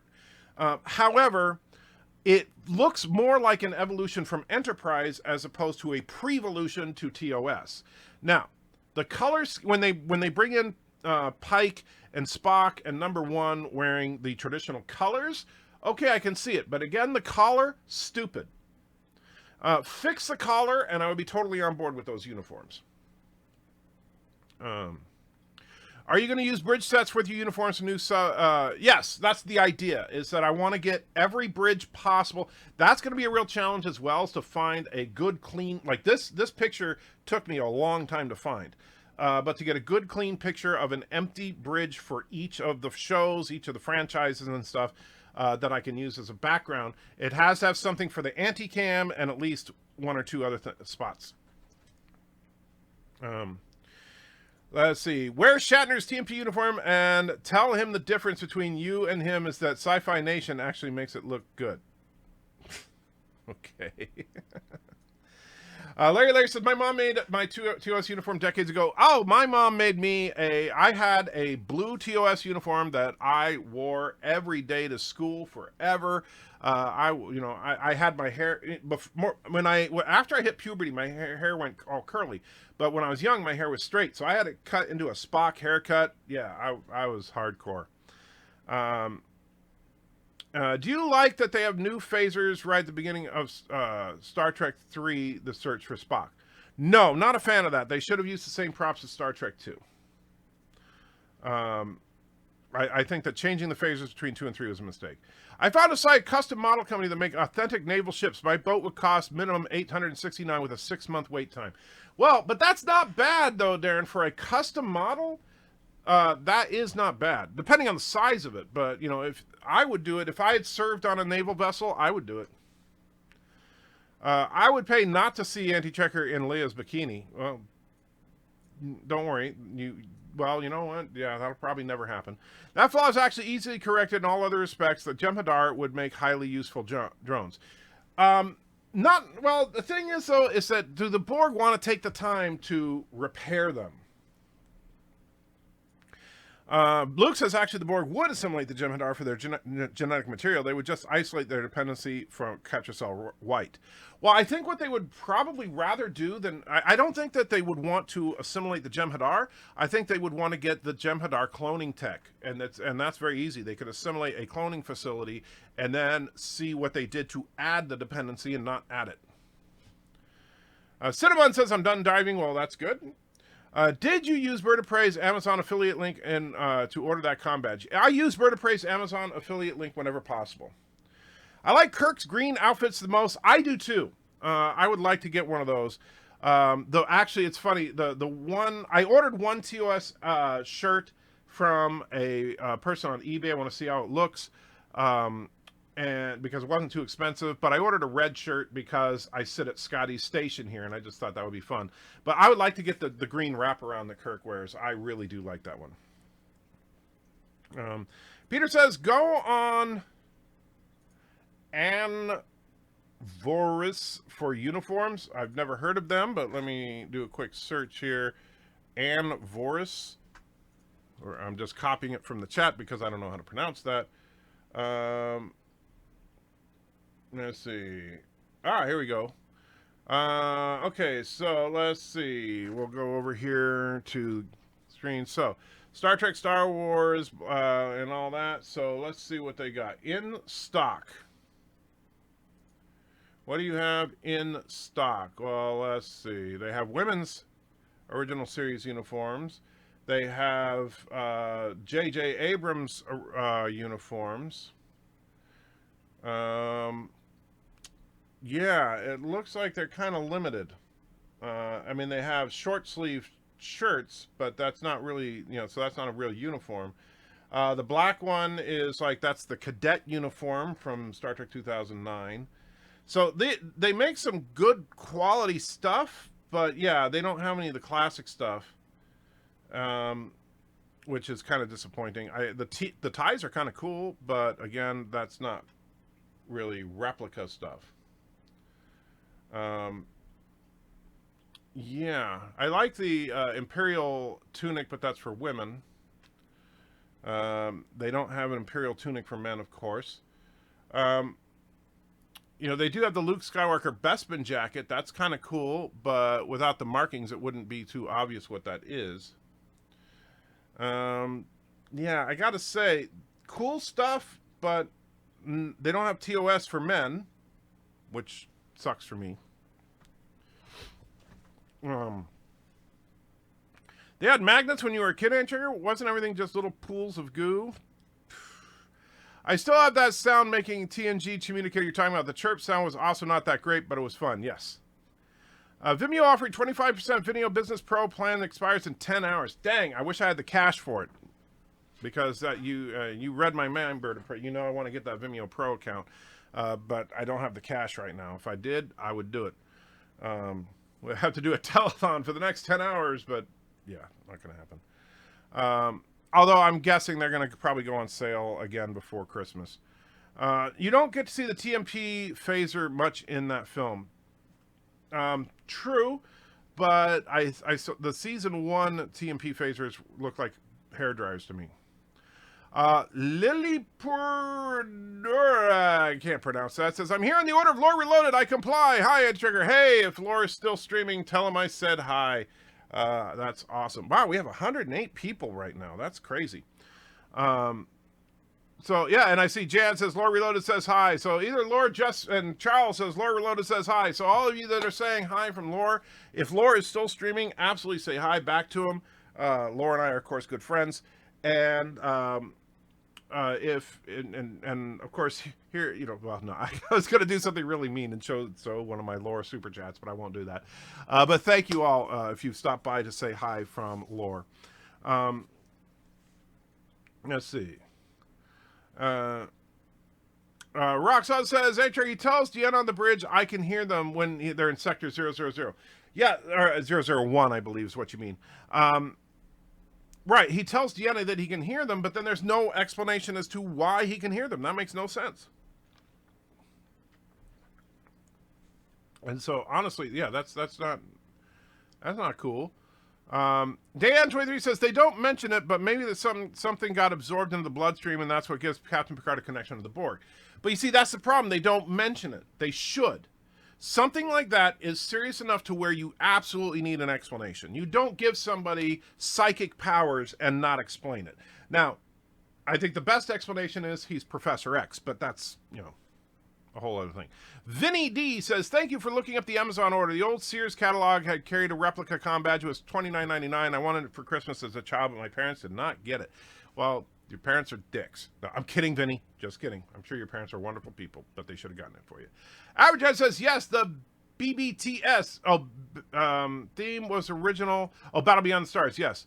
But Corman used it in every film he made. Yes, well, that's true. Well, Corman, yeah. Tentacle says, it's explained in Voyager, once connected to the Borg, always connected via telepathy. That makes no sense. Just because if you have an implant installed into your head and then removed from your head, that doesn't give you magic powers. There should be still something connected, unless my theory is true about the neuroparasites.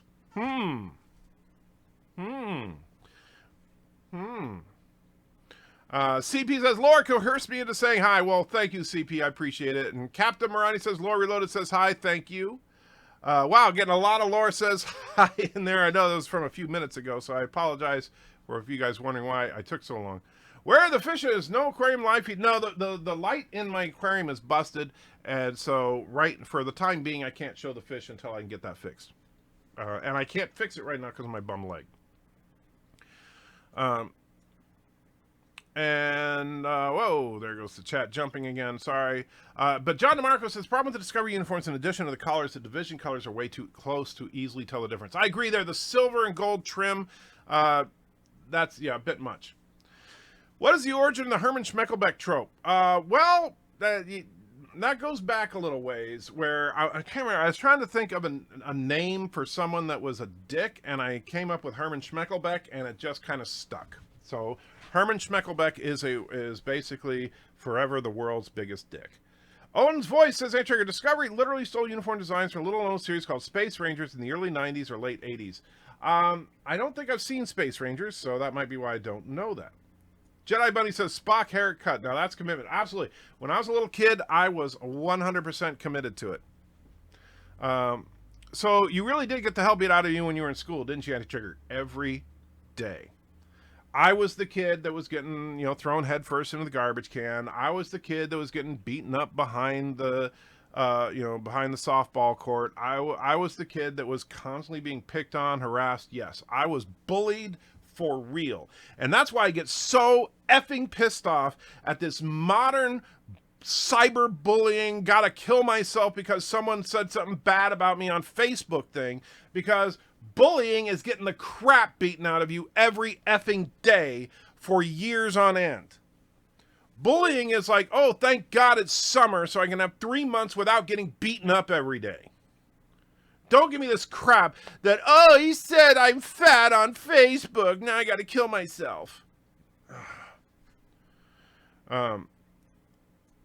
Sorry. Young Anti-Trigger was Spock. Modern Anti-Trigger is now Cybok. Well, there's some truth to that. When Chakotay experienced a residual link to the former Borg he was linked to, it's reasonable Picard would experience a prolonged version of that. You see, I get that, but I don't like it. It doesn't make... But Chakotay's wore off. And Picard, this was years later. Chakotay's wore off in a matter of hours. So... And I know Chakotay wasn't connected that long, but neither was... Picard was connected for at most a few days. TMP uniforms were very expensive because they slowed the trousers... they sewed the trousers, sock, boot area or something, but the camera never really focused, so you couldn't really see it. Well, I don't want a TMP uniform, so that's okay. But I do, like I said, I would wear that T-shirt that Kirk wore in the later scenes in the movie. You get Mrs. Anti-Trigger the Mirror Uhura outfit. I've been trying to get her to wear something like that, but she won't. Your background picture is similar to TOS on DVD, and then you see the bridge and the menu comes up.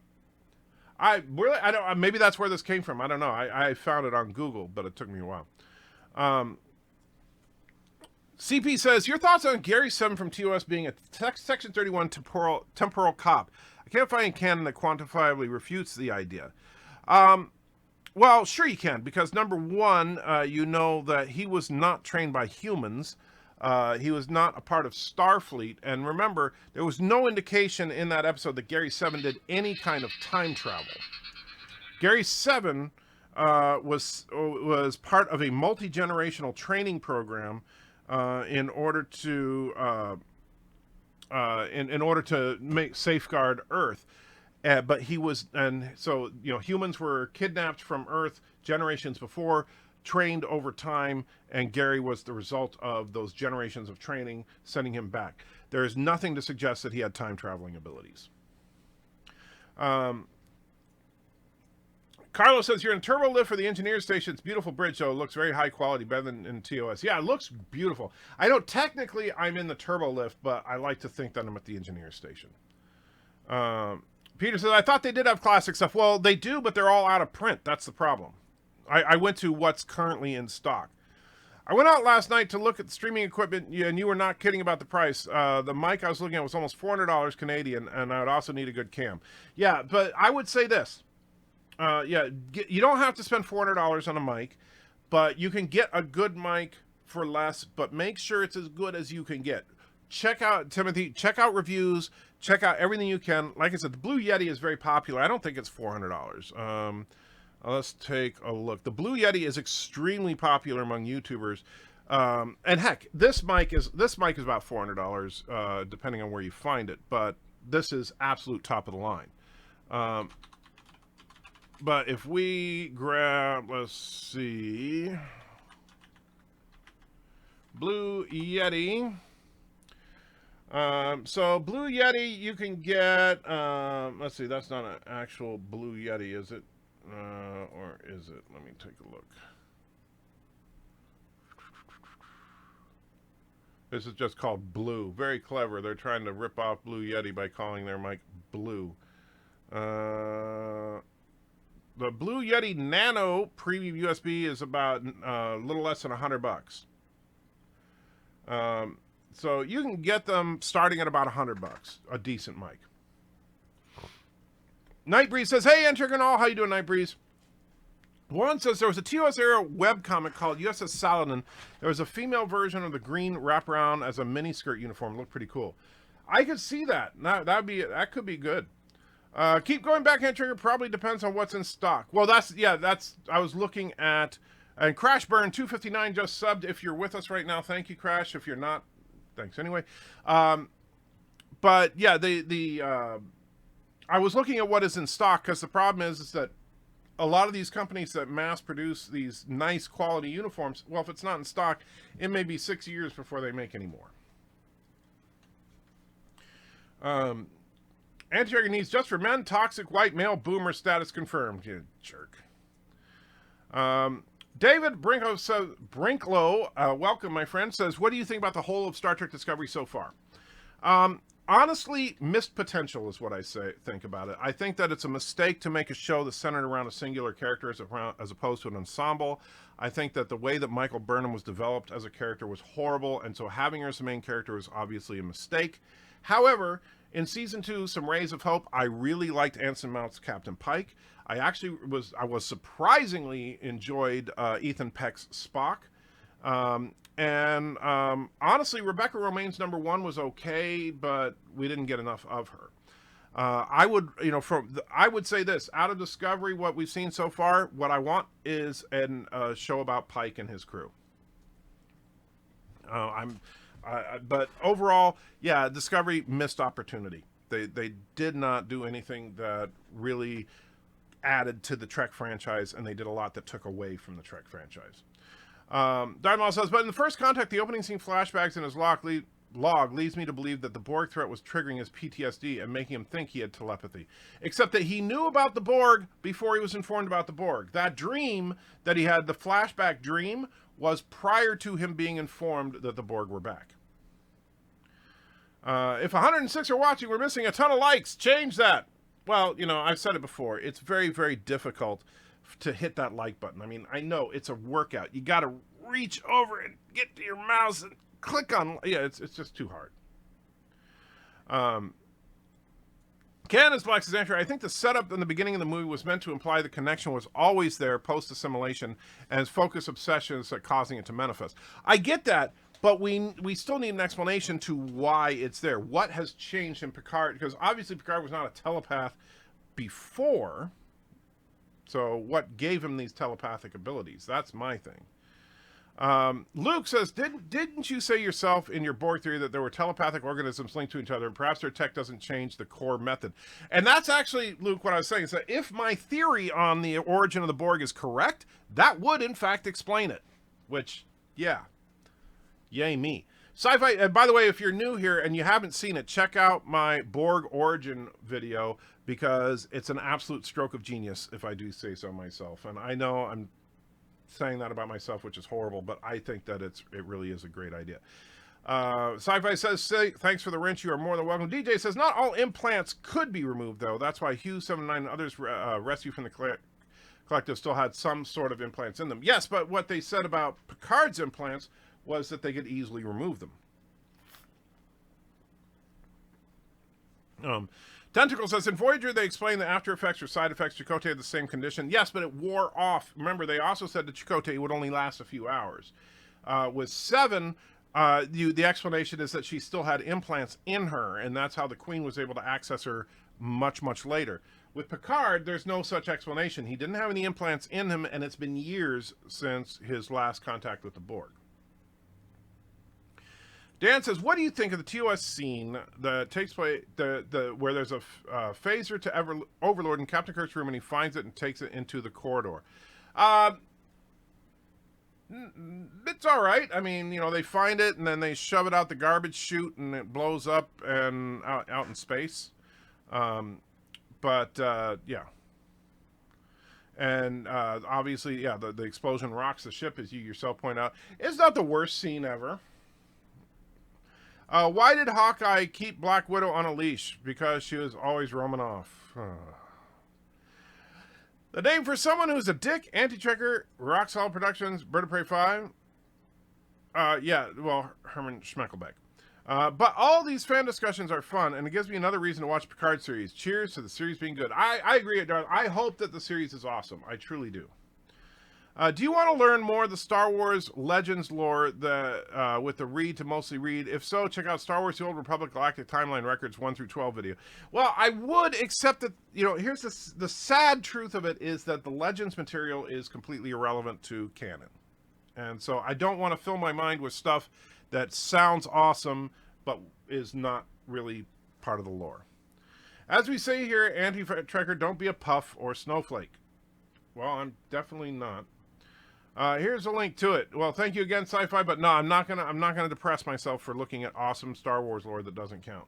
Young Anti-Trekker was Baby Yoda. Current Anti-Trekker is Empire Strikes Back Yoda. Do you really think Who Watches the Watchers and TNG was anti-religious? Naturally, Picard is an atheist and a humanist federation, but it doesn't feel like the episode was pushing atheism. No, here's the thing. It wasn't pushing atheism. It was attacking religion. But yes, I do think it's anti-religious. I do think that the idea that it is an achievement to free yourself of the shackles of superstition and religion, which is exactly what Picard says, is an anti-religious sentiment. And that is the sentiment of Gene Roddenberry, or was the sentiment of Gene Roddenberry. And so I understand, it's funny because here's the funny thing. Now, I have some good friends, including my editor, Mr. Miles, who are atheists. And guess what? Most atheists look at that episode and say, I don't see what the problem is. Right? But then these self-same atheists will say, man, bread and circuses is a bunch of religious propaganda. It's crap. While most Christians will look at that episode and say, I don't see what the problem is. Right? So what we tend to do, it's called confirmation bias. We tend to ignore problems if those problems favor us. We all do it. I mean, it's just a natural human instinct. But yes, I think that it was an anti-religious sentiment. I think that TNG was overall an anti-religious series.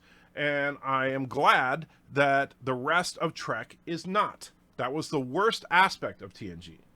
Because you know what TOS did not do, or DS9, or even Voyager, or Enterprise?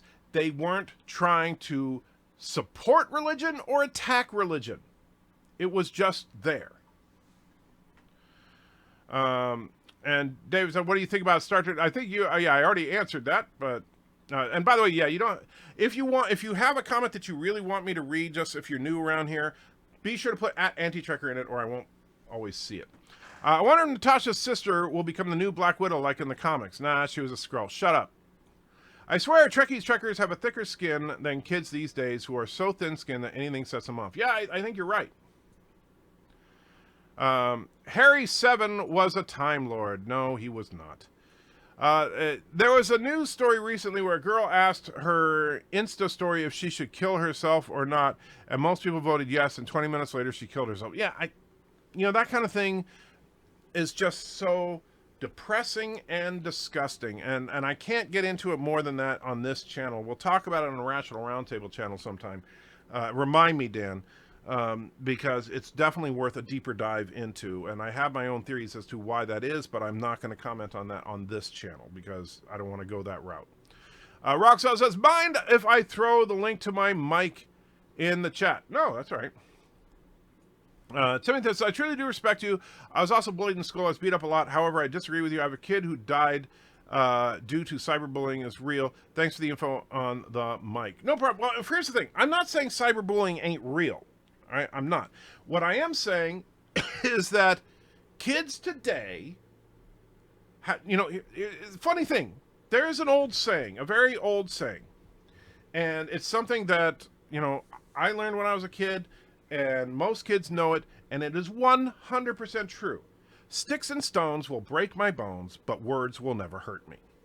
Now, unfortunately, we have become, as a society, it's not one person doing this. I'm not saying your kid is a pussy because they did this, but as a society, we have become so hypersensitive that we take the exact opposite approach. We think that being insulted is so devastating that it's worth committing suicide over. That is sick and wrong, and yet we don't deal with it. Because to say that's sick and wrong is in and of itself an insensitive and horrible thing to say. And how can you say that? Because you're denigrating those that have killed themselves. Well, of course I'm going to denigrate those that kill themselves. I'm sorry. Killing yourself is the most selfish act you can possibly take. And so I'm sorry. I know that it's mean and cruel for me to say this, but I don't feel bad for the person that killed themselves. I feel bad for their families. Because why does a person kill themselves? Most of the time, it's because they don't want to deal with life. And we have taught our children that they don't have to deal with anything. We are teaching our kids. This is the whole problem. And I know I'm getting too political for this channel, but I have to do it here. That we have this whole philosophy now, this hyper-liberal, hypersensitive philosophy that there should be no consequences for anything, which means if there's even the slightest consequence with something, oh my God, it's the end of the world. What are we going to do? Kill yourself. We have no skin anymore.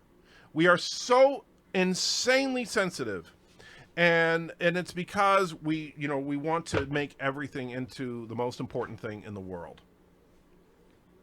And I'm sorry, it's sad because as a society, we're teaching our kids that that's the way to behave. We're teaching our kids that, oh, everybody should get a trophy because they showed up. No, the winners should get a trophy. Sorry, you didn't win, but you shouldn't encourage people to simply not keep score. Because yes, with everything there's a winner and unfortunately losers. Sorry, that's life. Oh my God, you're raised your whole life thinking that everybody's going to why do you think that the millennials and later generations now think that they're entitled to everything? Because that's what their parents taught them. My sister-in-law is dead because of this kind of thinking. And so I do understand. Now, she didn't commit suicide, but she, if it wasn't for this type of thinking, she probably wouldn't be dead.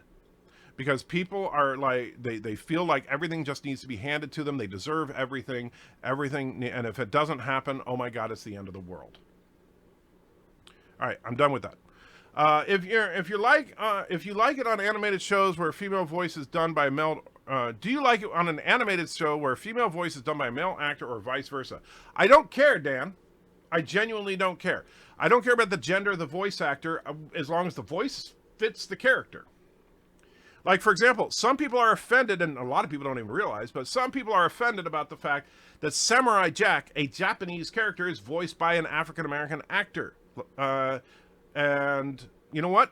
I don't care. He does a great job. Samurai Jack has a wonderful voice. Timothy says, Trigger, I will look online after this live stream, the Blue Yeti, to find that mic. I went into a store and they showed me the $400 one right away. Of course, they want to sell you the most expensive one. That's their job. Darren says, Andrew, I'd like to say in reference to the Picard telepathy discussion that not everything has to be explained in the narrative. Lots of classics and masterpieces of literature don't. No, but there's also, here's the thing, Darren, that is an important thing. You are changing a fundamental aspect of a character by giving him a superpower that he didn't have for years and years and years. We need an explanation as to why. Darth Maul says, what gave him telepathy? The constant exposure to the wilds of Laxwana Troy. That, oh man. Short says, Andrew, I think a lot of the nerds were bullied in their younger years, and some still today. I was lucky I was stronger. After I held my own against 5 of them, they stopped hitting me. Well, that's cool. And you know what? Yeah, but I was, even though I know I'm big and fat now, I was a scrawny little kid. And so, yeah, I couldn't defend myself worth a crap. If there's a lingering link to the collective, then someone compromised like that should be cut off from access to current intel. You're absolutely right. Maybe something left an imprint on the Captain Picard mind which caused him to be telepathic. Yeah, but like I said, again, if they just throw in one freaking line about that, that would have been enough. Valor says they should have done a series based on the Saratoga from Star Trek 4, built-in black female captain. I think it seems like that was a must. It isn't a prequel, also a Miranda class. Yeah, that could have been awesome. Do you like the see-through pads seen in Voyager? I think the guy who created the Doctor used one when he was ill. Take or leave. I would love to debate your point of view at some point in the view of cyberbullying versus bullying and the differences. Why one has merits over the other? How is one more real than the other? Because sticks and stones may break my bones, but words will never hurt me. Do you like see-through laptop screens Janeway has in Endgame? Not particularly, no. I understand that it's a common trope now in Hollywood, like they use it in Avengers movies and stuff like that, where you have these see-through displays. That way you can have the actor working on something on screen and you can see what they're working on and still see their face. It's just a cheat so that you can see the actor more. And quite frankly, I think actors' egos are a little too big and we don't need to see their faces all the frickin' time. Do you like the captain in the card's laptop mirror screen comes out of the table in Star Trek Nemesis? The card's laptop monitor screen comes out of the table. That's cool, but I mean, I'm not like enamored by it. Aberjam says John Luke is a telepathic because when they picked out his implants, they didn't pick hard enough. You got me there. There's but there's another phaser on Overload when on Q planet they throw it and it explodes. Do you think the explosion should be bigger? Well, yeah, from what we saw, the explosion of an overloaded phaser should be huge. Or for my conservative friends, huge. What do you think of Doomcock's laws of canon, especially that the owner of the IP doesn't dictate canonical status, but only the creator's timeline and sometimes fandom? I love Doomcock. I agree with the sentiments of his laws of canon, but I disagree with it in the real practical world. Meaning that, look, at the bottom line is CBS, love it or hate it, CBS owns Trek. Therefore, they do have the right to basically choose canon as they see fit. If CBS came out tomorrow and said, by the way, all of Trek is not canon except for Discovery, they have the right to do that. Now, would they do that? Probably not, because even they're not that stupid. Babylon 5 was written by an atheist, but very sympathetic to people of faith. Yeah, well, I'm not saying, what the beliefs of the writer are is irrelevant. What you see on screen is what's important. For example, Joss Whedon, atheist, but he wrote some of the best Christian lines in a non-Christian film in the Avengers. When Captain America said, "There's only one God, ma'am, and I'm pretty sure he doesn't dress like that." That was an incredibly good line. And that fit the character of Captain America, and it really nailed what a genuine Christian would say in a situation like that. But Joss Whedon, not a believer. At government schools, they're teaching that speech is violence. Yes, and that is wrong. Speech is not violence. You forget words are violence, says Roxanne. No, they are not. Words are words, and nothing more and nothing less. And yes, words mean things. And yes, you can insult someone. But you know what? That doesn't physically harm me if you call me a jerk because you disagree with my opinion. I'm a big boy. I can take it. The problem is that we are teaching people this nonsense. We're teaching people that delusions are truth. We're teaching people that, that if somebody calls you a bad name, that, it's the same as if somebody punches you in the face. And, I'm sorry, that's not true. Because, you know what? One breaks your nose. In TNG Frame of Mind, Riker mentions that he could level an entire building complex with a phaser. Yes, phasers are very powerful, and so an exploding phaser should not be like, poof. There's a Simpson episode about giving trophies just for anything. Well, there's a lot of stuff about it, but unfortunately we do it. Hang on, someone who has failed taking their own. Hang on, as someone who has failed at taking their own life, when you are so depressed, overwhelmed, you get into that dark frame of mind. Suicide is often seen as the only way out. You're right, Rock Solid. It's still a selfish move, and I'm glad you failed. But let me say this: depression is a real thing. Anxiety is a real thing. All right, I've suffered from some. Why do you think I'm seeing a therapist every single week and have been for the last several months? Depression is a genuine, real problem in this country. However, when we encourage it, that's why we have the mindset. You know, like I said, I can't get into it as much as I'd like to because this is not the Rational Roundtable channel, but the honest truth of it is that we are encouraging this in our young people as a society, and we need to stop. Dollar says, we have a society where a lot of parents are weak-willed, so lazy that they would rather have TV in the past or YouTube today to raise them. Well, there's some truth to that. Didn't your SIL die because she didn't go to a doctor after breaking a bone? Yes. But her entitlement attitude was behind all of that. And also her feelings of how people look at her played into that. In fact, with my mother-in-law's death as well, and because my mother-in-law was living in a horrible, horrible situation, and I'm not going to get into detail, but you guys that have been around know what her house looked like when she passed away. Do you know why my mother-in-law never got her house cleaned up and never got the therapy she needed to get out of this funk she was in? Because she didn't want people to know how bad it was. Because she was embarrassed. And I understand that. And, you know, I do understand. You know, nobody wants to expose their dirty laundry, right? I do get that. However, that pride and that sense of entitlement that, you know, you have to think of me as this wonderful pillar, and so I'm not going to tell you the bad stuff. I'm just going to tell you everything's fine, ended up killing 2 family members. And it's all part of the same entitlement philosophy that we've adopted, the satanic, and I mean that in the literal sense, not in some, you know, religious thing. The satanic attitude of how to live life is destroying us. It is absolutely destroying us.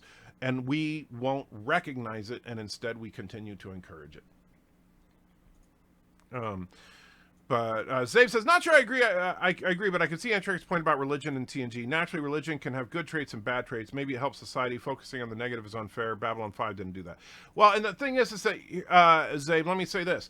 In the original series, and I appreciate this, Kirk would say, like when he did at the wedding in Balance of Terror, in accordance with our many beliefs. He didn't say with Christianity or anything like that. They weren't saying, oh, this belief system is the right belief.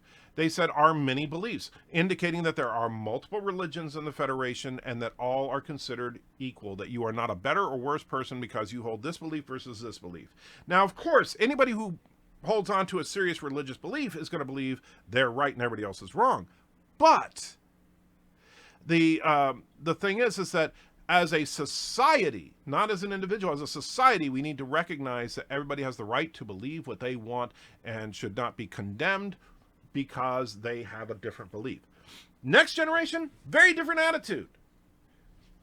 Next generation is the attitude that secular humanism is the religion of the Federation. And June puts 5 fake Australian dollars into the chat. Thank you so much, June. I truly, truly appreciate it. Says, this nonsense about speech is violence and hate is all about controlling ideas and beliefs. First Amendment people, that's our prime directive. Yes, First Amendment is, you know, I think honestly, I think that's part of the reason that people are trying to say speech is violence, is to attack the First Amendment so we can get rid of it. And the real reason to get rid of the First Amendment has nothing to do with the freedom of speech clause. It has to do with the other clause. Do you like the long-range transporter in Trek? No, I do not. Carla says, I teach and show my son that life is hard, and if you work hard and try but fail, it's okay because you tried your best but never gave up. Never surrender and treat others how you want to be. That's a good way to go about it, Carlo. And of course, I could get into the theological ideas behind that sound very similar to a certain teacher from 2,000 years ago, but I'm not going to get into that here. But that is, in fact, the core of what that person was around 2,000 years ago was teaching. Will Generally says, Andrew, hard times create strong men create good times create lazy weak men create hard times, rinse and repeat. We're in the lazy weak men phase now. You know, that's an interesting way to put it, and I think you may be right. We're at the bottom, you know, it's kind of like DS9 would not be awesome if not for the complacency of TNG. I can kind of see that. Roxal says, Picard can still hear the collective because quantum. That is the official explanation, I believe. Aberjam says, I was a big guy in school, but I still have my own personal bully. He clocked me square in the jaw one day, and I just stared at him and walked off. He never came near me again. Oh, man. I wish when somebody hit me in the jaw, I went down. Sometimes, and that's why, honestly, that's one of the reasons I joined the Army. That's one of the reasons I learned Muay Thai. That's one of the reasons I learned Taekwondo and all the stuff that I did was to overcompensate for that. Sometimes these things get mentioned or have an explanation in a novel, but don't always make it to canon. Yeah, I know, but something like that important should have at least a line. The sticks and stones thing is a great one, and it takes time practice as a kid. That's more reason to teach kids early and mentor them online. You know what? Yeah. Sticks and stones, it sounds silly, but it's 100% true. You teach kids, sticks and stones may break my bones, but words will never hurt me. Do you understand the fundamental philosophy behind that? If you really get kids to understand that, they will understand that you can call me any name in the book. That's not hurting me. All that's doing is showing what you feel and showing your own lack of awareness by denigrating me in such a way. You know, that's one thing I love when I'm having arguments online, like on Twitter and stuff like that, or people are throwing mean comments at me on a video. I will tell you that I love the opportunity to show them how stupid they're being without saying how stupid they're being. For example, I had a person who, in my recent review of Mandalorian Chapter 4 in the comments, I can't remember the exact thing they said, but they basically called me an idiot because I gave it such a high rating, because obviously the show sucks. That was the total of their statement. And so I said, well, I appreciate your thoughts, but I can't really respond because you did not give me any information as to why you thought this was a bad show. That is a proper response. Not, oh my God, you called me an idiot, you bully. No. Sticks and stones may break my bones, but words will never hurt me. That I'm telling you, that is something we should be drilling into our kids. And instead, it's the opposite.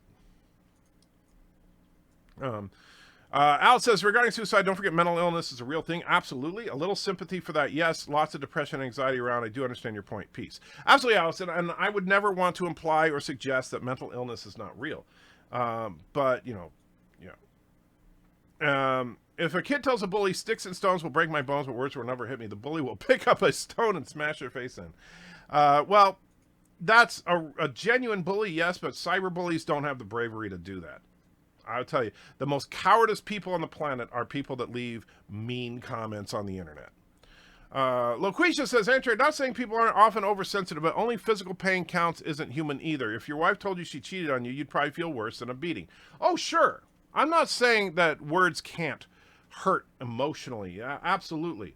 However, would I ever consider punching my wife because of something she said? No. Would I ever consider suicide over something she said? Even something as devastating as that? No.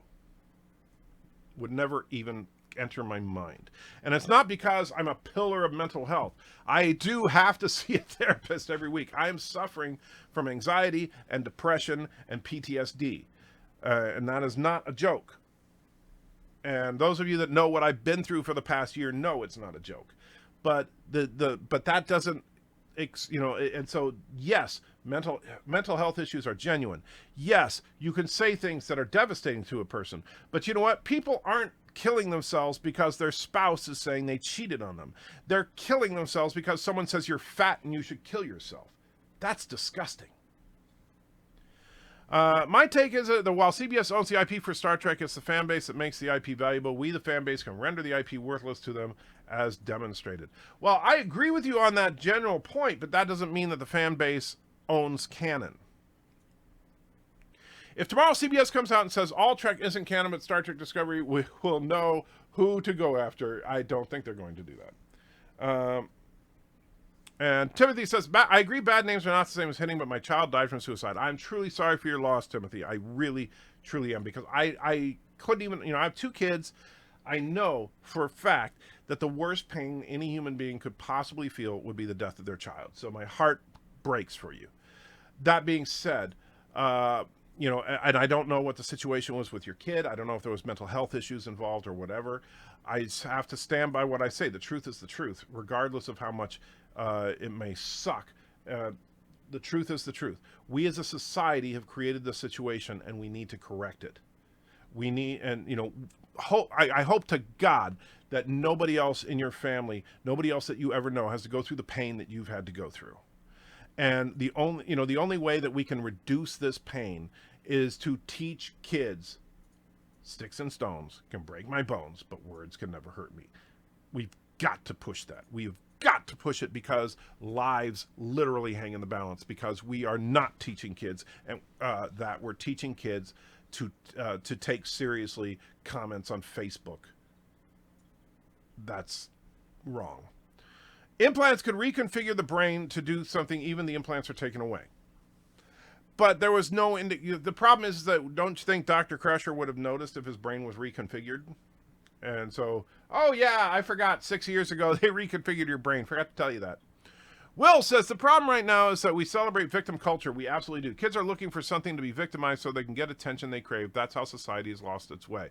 That is a big, big part of it. We do absolutely celebrate. In fact, the whole idea of identity, identity politics is not just feminism or racism and stuff. It's finding a reason that you're a victim.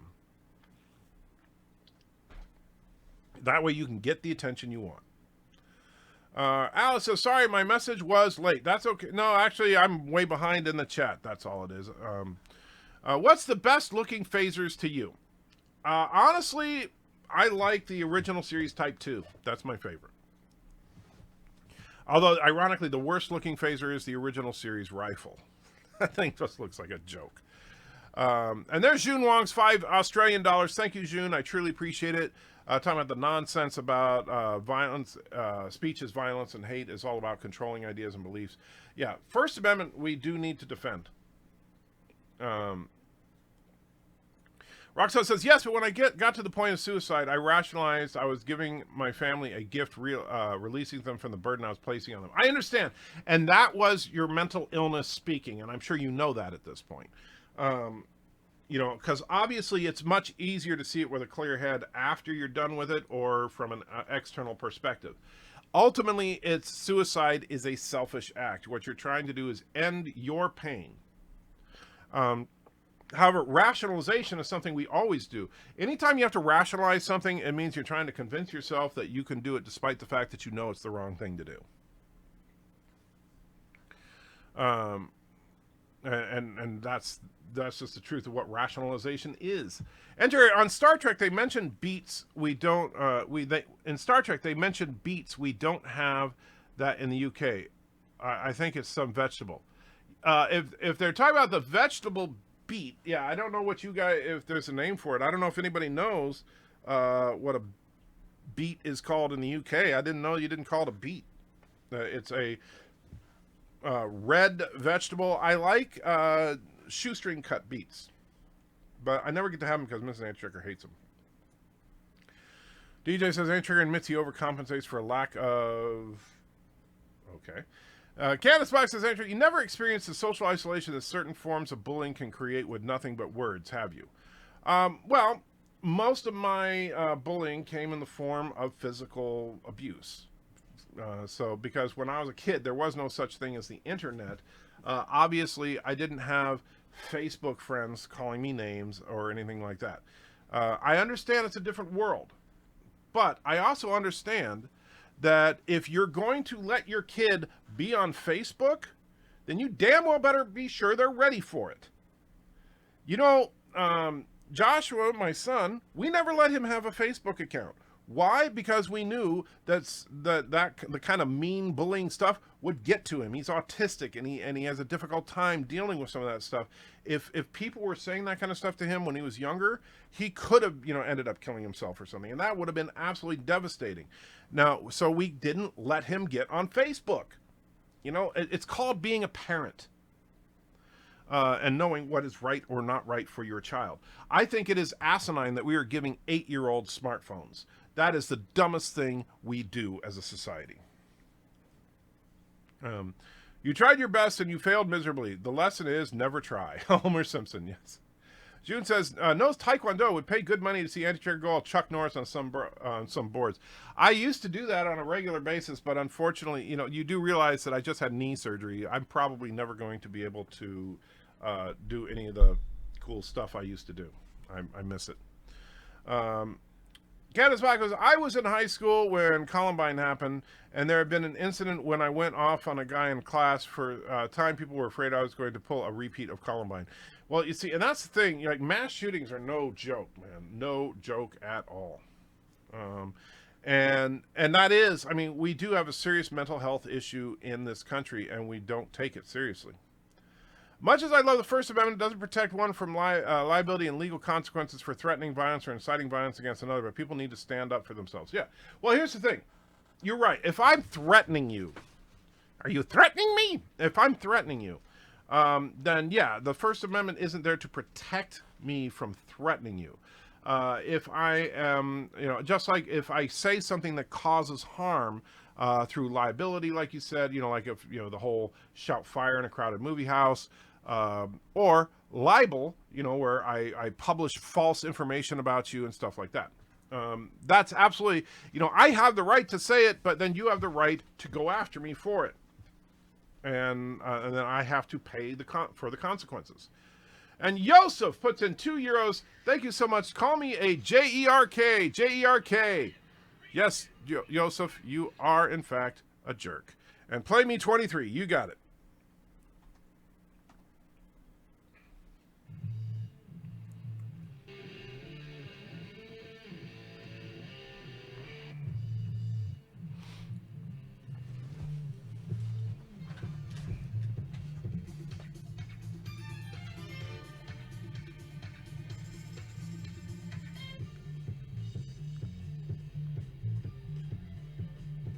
Oh, no sound. Dang. Sorry about that.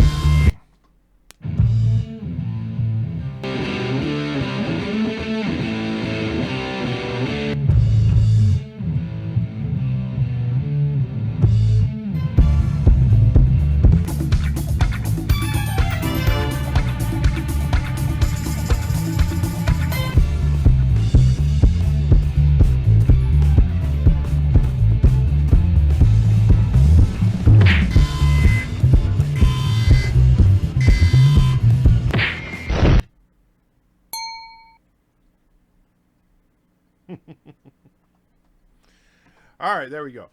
Sorry about the sound-free version there first. And by the way, on the whole bullying thing, let me say this. Why do you think the Me Poo thing even exists? I say, you're a piece of crap and so am I. There is no I literally present myself as a talking piece of fecal matter.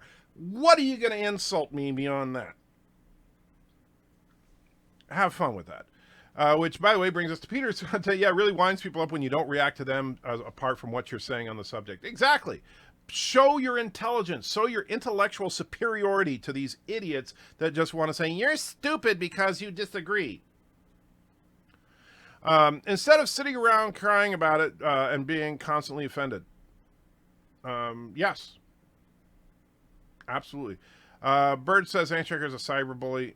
I am not Bird of Prey, because you know what? Even though you are an evil dictator with delusions of godhood, I would never tell you to cause harm to yourself. Unless it would work. I believe a better way to say it would be sticks and stones may break my bones, but words will never harm me. That's probably a better way to say it, but I'm just going by the classic trope. That's what the saying has always been. If you look at when my channel launched, when I started making content, there's about an 18-month difference. Why? Lost my job, wife, house, dog in 8 months. Couldn't fake happiness online. Oh, man, I get you there. And I'll tell you, look at this channel this year. This channel this year has been a very, I've been honest with you guys about what I've been going through. And I know I've lost a bunch of subs over it. I know that I didn't put out as much content as I should, but I'm not going to fake it. I'm not going to tell you everything's groovy when I'm sitting there in agony every day. But you guys help pull me through it. You guys are absolutely awesome. And I honestly, I wouldn't be here if not for you guys. So thank you. Had to heal before even thinking about producing content. Still fight it today. The fight is really hard more days than others. And you know what, Roxanne? That's you and me both, man. I'm still struggling with some of the stuff I'm dealing with. And I wish that I wasn't, because, with this time off that I've had from work, you would think, oh man, you're not working. You should be able to produce 25 YouTube videos every day. And I should be able to, except that I can't.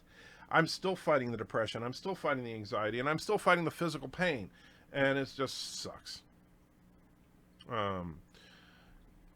I remember in Voyager, the doctor says sticks and stones can't break my bones, so you can imagine how I feel about names. That's funny. I don't remember that, but that is funny. Average John says the cheating wife scenario was thrown at you as a false equivalency. You're still reacting to her actions, not her words. That's true, but I'm just saying those words can hurt, but it's still not the same as, having someone break your face. So if CBS said tomorrow the only SED is canon, would you go along with that? I'm genuinely curious, because I maintain that CBS can only determine what is canon if we, the fans, let them. Well, I don't think they're going to do that. So I reject the premise. But if they did, in fact, say that, I would say, well, that's true, but that... so yes, this is what official canon is, but that doesn't mean we can't talk about the original series and Deep Space Nine and all that. It just means that this is what official canon is, folks. And I will tell you, if that's what they did, I would then say Star Trek is dead. Ryan Landis, I don't think I've seen you before, so welcome, Ryan. You have to give a person the power to hurt you with words. Why would anyone want to do that, especially someone you don't like or don't know? Because people crave victimhood.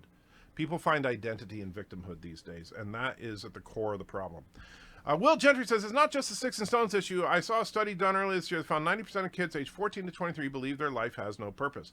That is also true, and that has to do with finding identity in things like victimhood, where you need to find identity in something positive. Like I said, I'm not going to get into that too deep because this is not the Rational Roundtable channel. But, for example, I think that finding your identity in following the teachings of a certain person from 2,000 years ago, much more helpful than finding your identity in, whatever it is that you think you're getting picked on over, whether it's your gender or your sexual preference or, whatever. You're losing the fight against the algorithm with this stream. Oh, for sure. This stream, I'm sure, is already demonetized. Actually, my last several streams have all been demonetized. I remember growing up, a couple of jocks loved picking on fat kids. They picked on the wrong kid. I kicked one in the knee and the other in the crotch. Lost the fight, but one wasn't playing sports. Rationalization is the second strongest human drive. Really? I would disagree, because I think that the first is eating and the second is reproduction. Beetroot. That's what you call it? Beetroot? Well, there you go. So it's still beets. It's just you got to throw root on the end. I don't like those people who think you look oh, look at that. 09A Team just subscribed. Thank you, 09A Team. And I see you are in the chat right now, so thank you, my friend. I don't like these people who think you looked at them the wrong way and they tried and beat you up when you never looked at them in the first place. Yeah, those people, and those people exist. And they are absolute dicks. And, unfortunately, the problem is that in our modern society, you know what? Nobody's going to stand up and help that person. Instead, they're going to go, ooh, let me catch this. That way I can post it on YouTube. That's the society we live in. Yeah, don't get in there and help the person. My God, make sure you record it so you can put it on Facebook and get all your friends to say how cool that is that you caught that. Go you. Responsible parenting is so rare nowadays. I know. Instead, we want the government to parent our kids. LaQuisha says, not responding to the mental provocation with force is an important but moral issue. The point of sticks and stones is saying to me that is building psychological resilience, more developmental. Yeah, well, both of those are, you're right. We're not responding to basically not getting physical is an important moral issue. It absolutely is. But, yeah, you need to learn to build up psychological resilience. You absolutely do. If you don't have it, then kids end up offing themselves because of mean comments. I think beets are called beetroot. Yeah, that's what Peter said. And there is Joseph's $2. Thank you so much, or €2. Dan says, when I was younger, I didn't bother waiting to log into AOL, which was an internet package. I remember AOL, yes. I didn't bother wanting to log into AOL. Well, yeah. With sound, yes, I fixed that, sorry. Valor says, my mom yelled at me for getting suspended until she learned I was the target of bullies. I hate fighting and all, but defending myself is something we all need to know how to do. Well, there is a difference between defending yourself and picking a fight, right? I think that, you know, like, it is, as corny as it is, I think martial arts are great for kids, and, you know, but you need to learn.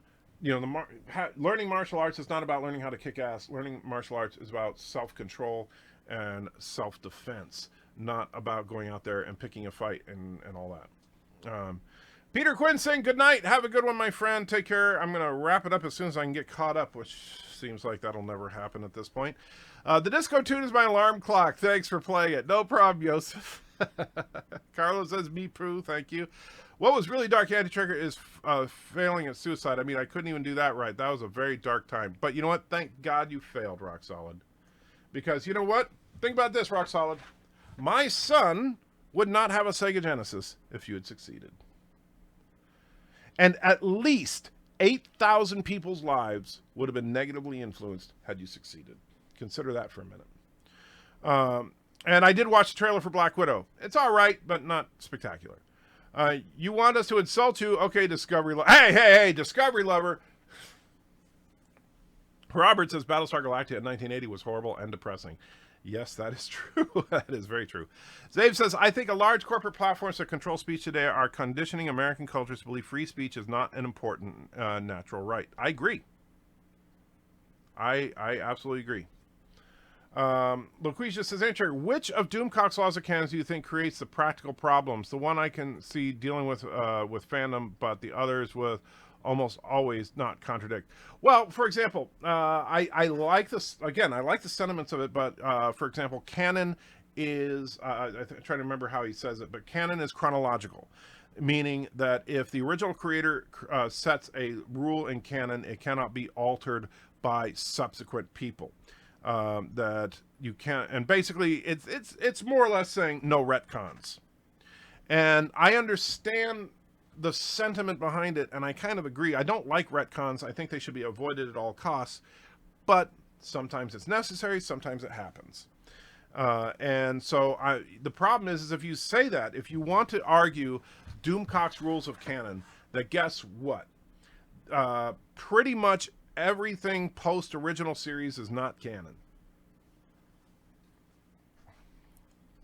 So Alice says, I didn't know your son had autism. My son has Asperger's. It has its challenges. It certainly does. God never said life would be easy. It would have challenges that you have to overcome. When we learn to accept that, we can all learn to cope and be a better person. It's hard to overcome, though. It absolutely is. Yeah. I once saw a Texas Ranger episode, and he went through a time vortex back to Native American time. I did not know they'd had time travel on Texas Ranger. Assuming Walker, Texas Ranger. That's just freaking nuts. Roxanne says, the strongest human drive is survival. Well, yeah, that's why I said to eat. Rationalization is the second strongest human drive. One varies from person to person, but rationalization is always the second strongest because it supports the first strongest one. Interesting way to put it. AOL, always offline. Yes, I remember calling it that. Dan says, Andrew, have you ever accidentally set off an alarm in a shop by opening one of those doors at the handlebar? I know someone who did it in an emergency and still got fined. I have never actually done that. No, I don't think. Bird of Prey still use AOL email address. It's true. Yes, that is true. That is true. Mage Grey Wolf says, a kid decided to pick on me on a bad day. I kicked him up off the ground with one hand, or picked him up off the ground with one hand and punched him in the face twice, breaking his nose and loosening his front teeth. Wow. Remind me not to piss you off. Carl says, Marvel was bullied until he became Toxic Avenger. Full circle. Well, that is interesting. Juan says, when I was young, my everyone on my T-ball team received a trophy, even though we didn't do that well. To this day, the team photo means more to me than the trophy. Yeah, that's the thing. You make trophies pointless if you give them out all the time. But the thing is, the reason that team photo means something is the camaraderie, the fellowship that you had with those other players, regardless of the fact that you sucked as a team, right?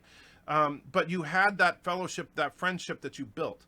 You could probably, I'm sure that if someone got the whole team together, you guys would have a blast, right? But the trophy, if you give the trophy to the losing team, it means nothing. I was suicidal as a kid, but I grew up. Now I don't care what people say because life is a joke, so now I just laugh. Bird of Prey 5 is a bully. He put me on 2 lists during this stream. Well, you know, Bird of Prey is, yeah, he is a bully. In the UK, it's what we call eggplant. Hooray for useless facts. There are a lot of useless facts. So I cost you money in the future with the Genesis and Joshua wanting more games in the future. Got it. Well, no, because you know what? Joshua actually, you know, because of his autism, he gets SSI, Social Security. And so if he wants more games for his Genesis, he can buy them his own self. I'm not buying him his games. GJ says, yeah, Bird of Prey 5 is a bully. He made it to his future. He made me his future ex-brother-in-law. Wow, that sucks for you, DJ. Did you like the scene in Star Trek Discovery Season 2 where Tilly sings a David Bowie song? I can't think of a single scene that features Tilly that I enjoyed. I can't have time travel without retcons. That's kind of true, yes. What does God need with a starship? Nothing. DC would say to the creator has a right to retcon, but not just whomever happens to own the IP. Well, that may be, but the problem is that legally, the owner of the IP is God, and I mean that in the universe of that franchise. Whoever owns that franchise is literally God. They control everything. It does not matter what our personal preferences are, what we'd like to be true. Whoever owns the franchise owns the franchise. June says, the laws of canon and canon of IP rights owners are all irrelevant. The story that will prevail is the version we tell our kids that outlasts the ages. Doubt STD can do that. Oh, STD is doomed to fail. I really, honestly don't understand why they keep pushing it, because I don't think it's doing as well as they're trying to say, because if it was, they would be showing us numbers. Notice Disney was very quick to say we got 10 million subscribers on Disney+. We still don't have any hard numbers for how many people subscribe to CBS All Access. You should make your turd icon green now that you are the Toxic Avenger. I saw the first one, but not the Last Temptation of Toxic. I have not seen that one either. Sci-Fi says, did not try to say... Yeah, I didn't try to say that name. No. Albergine... At least Bird of Prey would have the courage to butcher its pronunciation. Well, Bird of Prey doesn't pronounce anything correctly. I mean, he says Star Trek all the time, so, well. And DJ says, you shouldn't clean your glasses with your t-shirt. You'll scratch your lenses. Well, I didn't have a cleaning wipe handy, so, I know it's a bad habit, but it's something I've done for way too long. If someone tries to create canon, that sucks when watching it. But it would be accurate to say cannonballs. That's bad. Who would win a death battle, you or Nyan Cat? Well, I'm sure, I don't know if that's how you pronounce it, but I've seen that stupid cat. But I would say right now probably the cat, because I have very limited mobility with my leg. They do talk numbers. Listen to quarterly earnings conference calls. Well, quarterly earnings, here's the thing though, Cinnabon. I don't know. Did they talk about, and so why isn't it all over the internet then? Why don't we know exactly how many subscribers to CBS All Access is? Why don't we know exactly how many views there are to Star Trek Discovery episodes? Why aren't we hearing any of this? And maybe, if you've heard the conference call, Cinnabon, get us the information. I commission you, Cinnabon, to be the turd spy. Get us the information. I want to know how many people actually watch Discovery. DJ says, son of a bitch, Daddy Checker caught up. Amazing, yes. When is your test for the nerves on your leg will continue to keep you in prayer? They actually did the test last week. And I will tell you some good news, bad news kind of thing. The good news is that I have nerve praxia. That's the type of nerve damage there is. And the reason that's good news is nerve praxia is the type of nerve damage that does heal. The bad news is the extent of it and everything, they don't know when it will heal. The doctor literally said it could be tomorrow, it could be 6 months. So we don't know that, but it will probably heal. And so now the qualifier is probably. However, that is good news. If it was a nerve tear, then you're just screwed. So, and that's not it. It is nerve praxia, which is a good thing.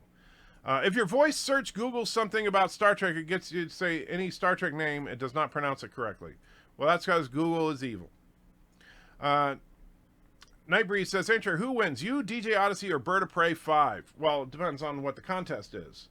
In a straight up fist fight, I would say me.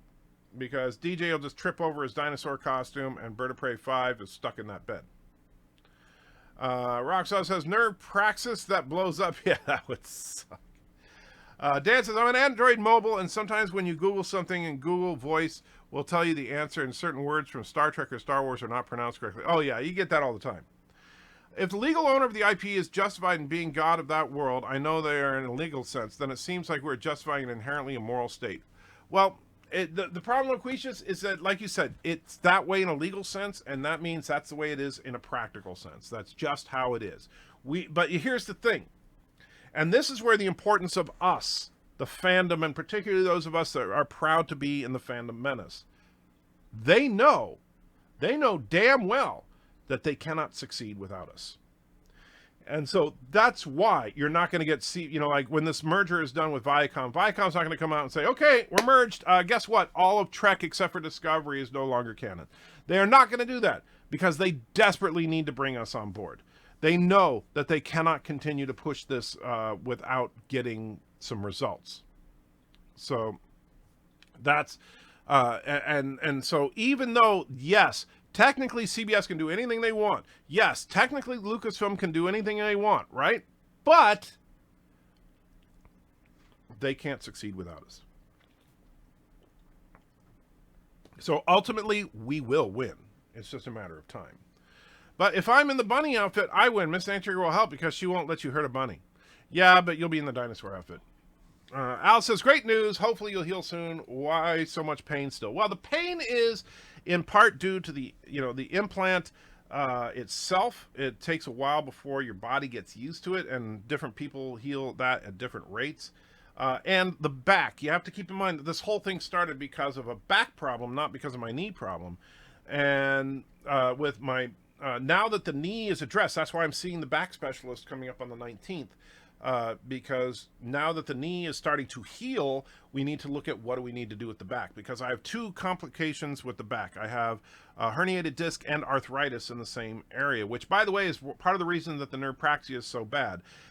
My surgeon, unfortunately, did not realize that I had a herniated disc and arthritis in my back, and he told me, oh, shoot, but he said it wouldn't have changed anything. He just would have warned me ahead of time. Because having a herniated disc or having arthritis in your lumbar area can aggravate nerve praxia when you have a nerve block done. Wouldn't have changed the procedure. I still would have had the same problem, but at least we would have had a heads up ahead of time. Valor says, who wins, Naked Lore singing Bird of Prey, or Mikey Spock? If it's a death battle, Naked Lore singing wins that, because as soon as Lore takes off, you've seen the footage. When he takes off his shirt and he's singing and dancing, this glowing radiant energy shoots out of him from all directions, evaporating everything. Dan says they're going to make new Star Wars films. How long are they on hold for? We'll see. I think a lot of it's going to depend on how Episode 9 does. Is in so much pain because he went cheap and saw a Kurogan surgeon. Now, even I couldn't go that cheap. Herniated discs have too. It is nasty. It absolutely is. But you see, so here's the thing, and is that this whole thing started because of the pain in my back. I went to the spine center at the clinic that I go to, and they decided that, you know what, here's the problem. Why do you walk with a limp? Well, I've walked with a limp for a decade. Why? Well, I have arthritis in my knee. So what we need to do is, number one, treat your knee, because your back is never going to get better if you're walking with a limp and you're constantly aggravating your back. That's why I had the knee surgery. However, then we had the complications from the knee surgery. But now that I'm, finally on the mend for the knee surgery, now we're going to address the back and see, do we need to get in there and do something more serious with the back, or just medicate it until the knee is completely healed. Pianophilia, arthritis and a bulging disc in my lumbar. It's tough to deal with. My friends don't understand why I never want to do anything. Yeah. People that don't have this kind of pain don't understand how bad it really is. You're mistaking the energy reflecting off Lore as being generated by him. Well, that's the thing, though, is that if it's energy reflecting off him, then it's still, any attacks coming from Bird and or Michael Burnham would still reflect off of him. You make Lore so more interesting than his own channel does. I love James Lore. He's a good guy. Juan says, I don't know who would win, but Naked Lore Reloaded, we all lose. That is true. The Borg were in TNG Season 2, but in Season 3 they introduced nanites, and they didn't know what they were. Right, but that's because in the Season 2 Borg, they didn't see Borg nanites. That doesn't mean that Borg nanites didn't exist. It just means they didn't see them. Gene Roddenberry would never approve of STD. Also, winter event is on Star Trek Online. Enjoy Q shenanigans. I think Gene Roddenberry would approve more of STD than you think, Captain Spire. He would not like the militarization of Starfleet that we see in STD, but I think he would absolutely approve of the agenda-driven story. The next time anyone, in fact, I think he would really like the whole thing with Klingons being Trump supporters. The next time anyone asks about naked Aunt May, show them Naked Lore. Do that enough times and they will never want to see Aunt May naked. I may do that. All right, guys, I am going to wrap it up. We've been going for quite a while, and I do need to try and get some rest. We've been going about 2.5 hours now, and it's been a lot of fun. I would love to stay all day, but, unless you guys start throwing $100 super chats in there, I just don't have the energy for it, which I'm not. Well, yeah, you can give me the $100, but that's not why I'm saying that. Anyway, guys, thank you all for being the best damn group of people on YouTube. I truly appreciate it. You guys are more civil than any other group I've ever seen on any YouTube channel of any size. So that is the best thing in the world. I love the community we built. And I love the fact that many of you also, and by the way, Bird of Prey, get your stream going if you haven't already. So Bird of Prey 5 is about to start streaming. Those of you that don't know him, check him out. He's a lot of fun. There he goes. He just put put it in the chat. And Bird of Prey 5, also a good friend of the channel. And he's a lot of fun. I love the fact that when I go to Bird of Prey streams, I'm not there all the time, but when I am there, I see the same kind of camaraderie that we see here. Same thing when I see streams from other people in our nerd community. So thank you guys for that. And don't forget to go to his stream. Check him out. If he's not your thing, then by all means, that's, you don't have to subscribe. But if you enjoy it, Bird of Prey is quite a character. He really is. He's a lot of fun. And so check him out. Give him a try. If you hate it, well, don't go back. But if you hate me, don't hang out here either. Anyway, guys, take care. Have a good one. I've rambled on too much. And adios. And, of course, the credits didn't play properly because quantum. So, let's see. We'll hear Bird You son of a bitch, anti-tracker! There we go. Bird of Prey in all of his glory. You son of a bitch, anti-tracker! Yeah.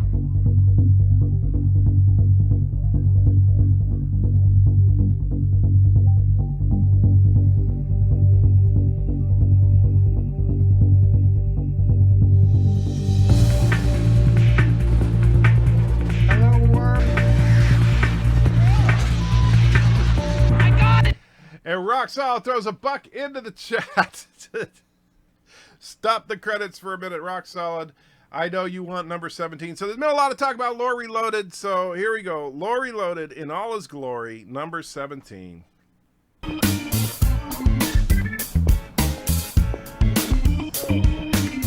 Hey, Hey, you want to learn about Jesus? There's no such thing as hooker-client confidentiality. And yes, that really was lore. We were filming a sketch a few years back, and yeah, that happened. All right, guys, thank you, Rock Solid. I appreciate it, and you guys take care.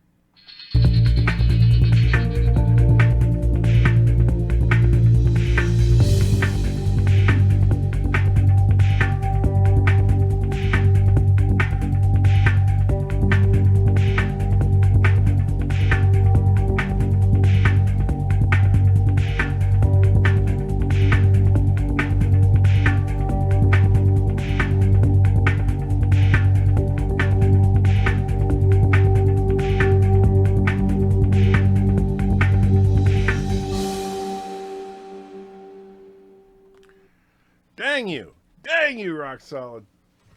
Oh, and look, there's Mrs. Anti-Trekker just came into the chat now that I'm trying to sign off. She's probably like wondering, what the heck? Why are you still streaming? And let's see. And Rock Solid wants Lorehead this time. Let's see if I can remember. I think, is that number... Oh, shoot. Which number is that?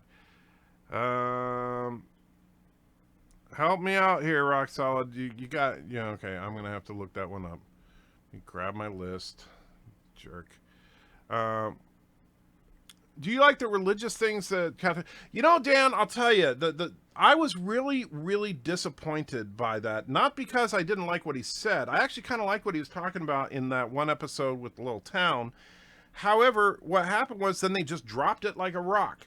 And I was actually looking forward to, I was hoping that what they were going to do is have like him and Michael Burnham kind of bounce off each other, with one of them being a Christian and the other being an atheist. And I think that could have played well, but then they just kind of, I guess, lost the balls to do it.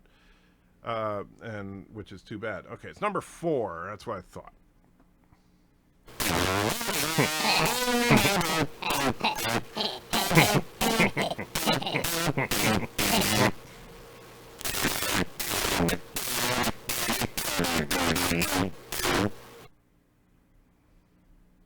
There we go. All right, so now we're I hope we're actually going to be done. We'll find out. And so, guys, have a good whatever.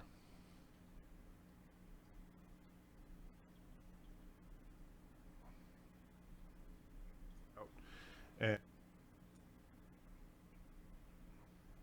You son of a bitch, Anti-Trekker!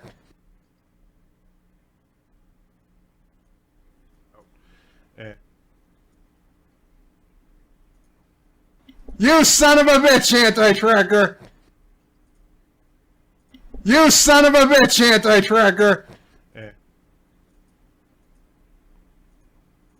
You son of a bitch, Anti-Trekker! You son of a bitch, Anti-Trekker! You son of a bitch! You son of a bitch, Anti-Trekker! You son of a bitch, Anti-Trekker!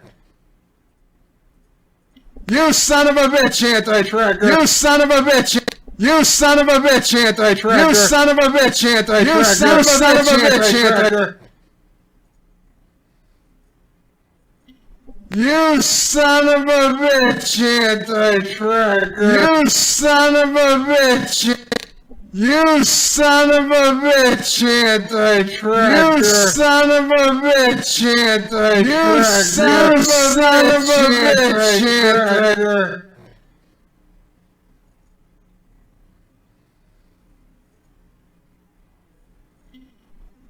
You son of a bitch, Anti-Trekker! You son of a bitch! You son of a bitch, Anti-Trekker! You son of a bitch, Anti-Trekker!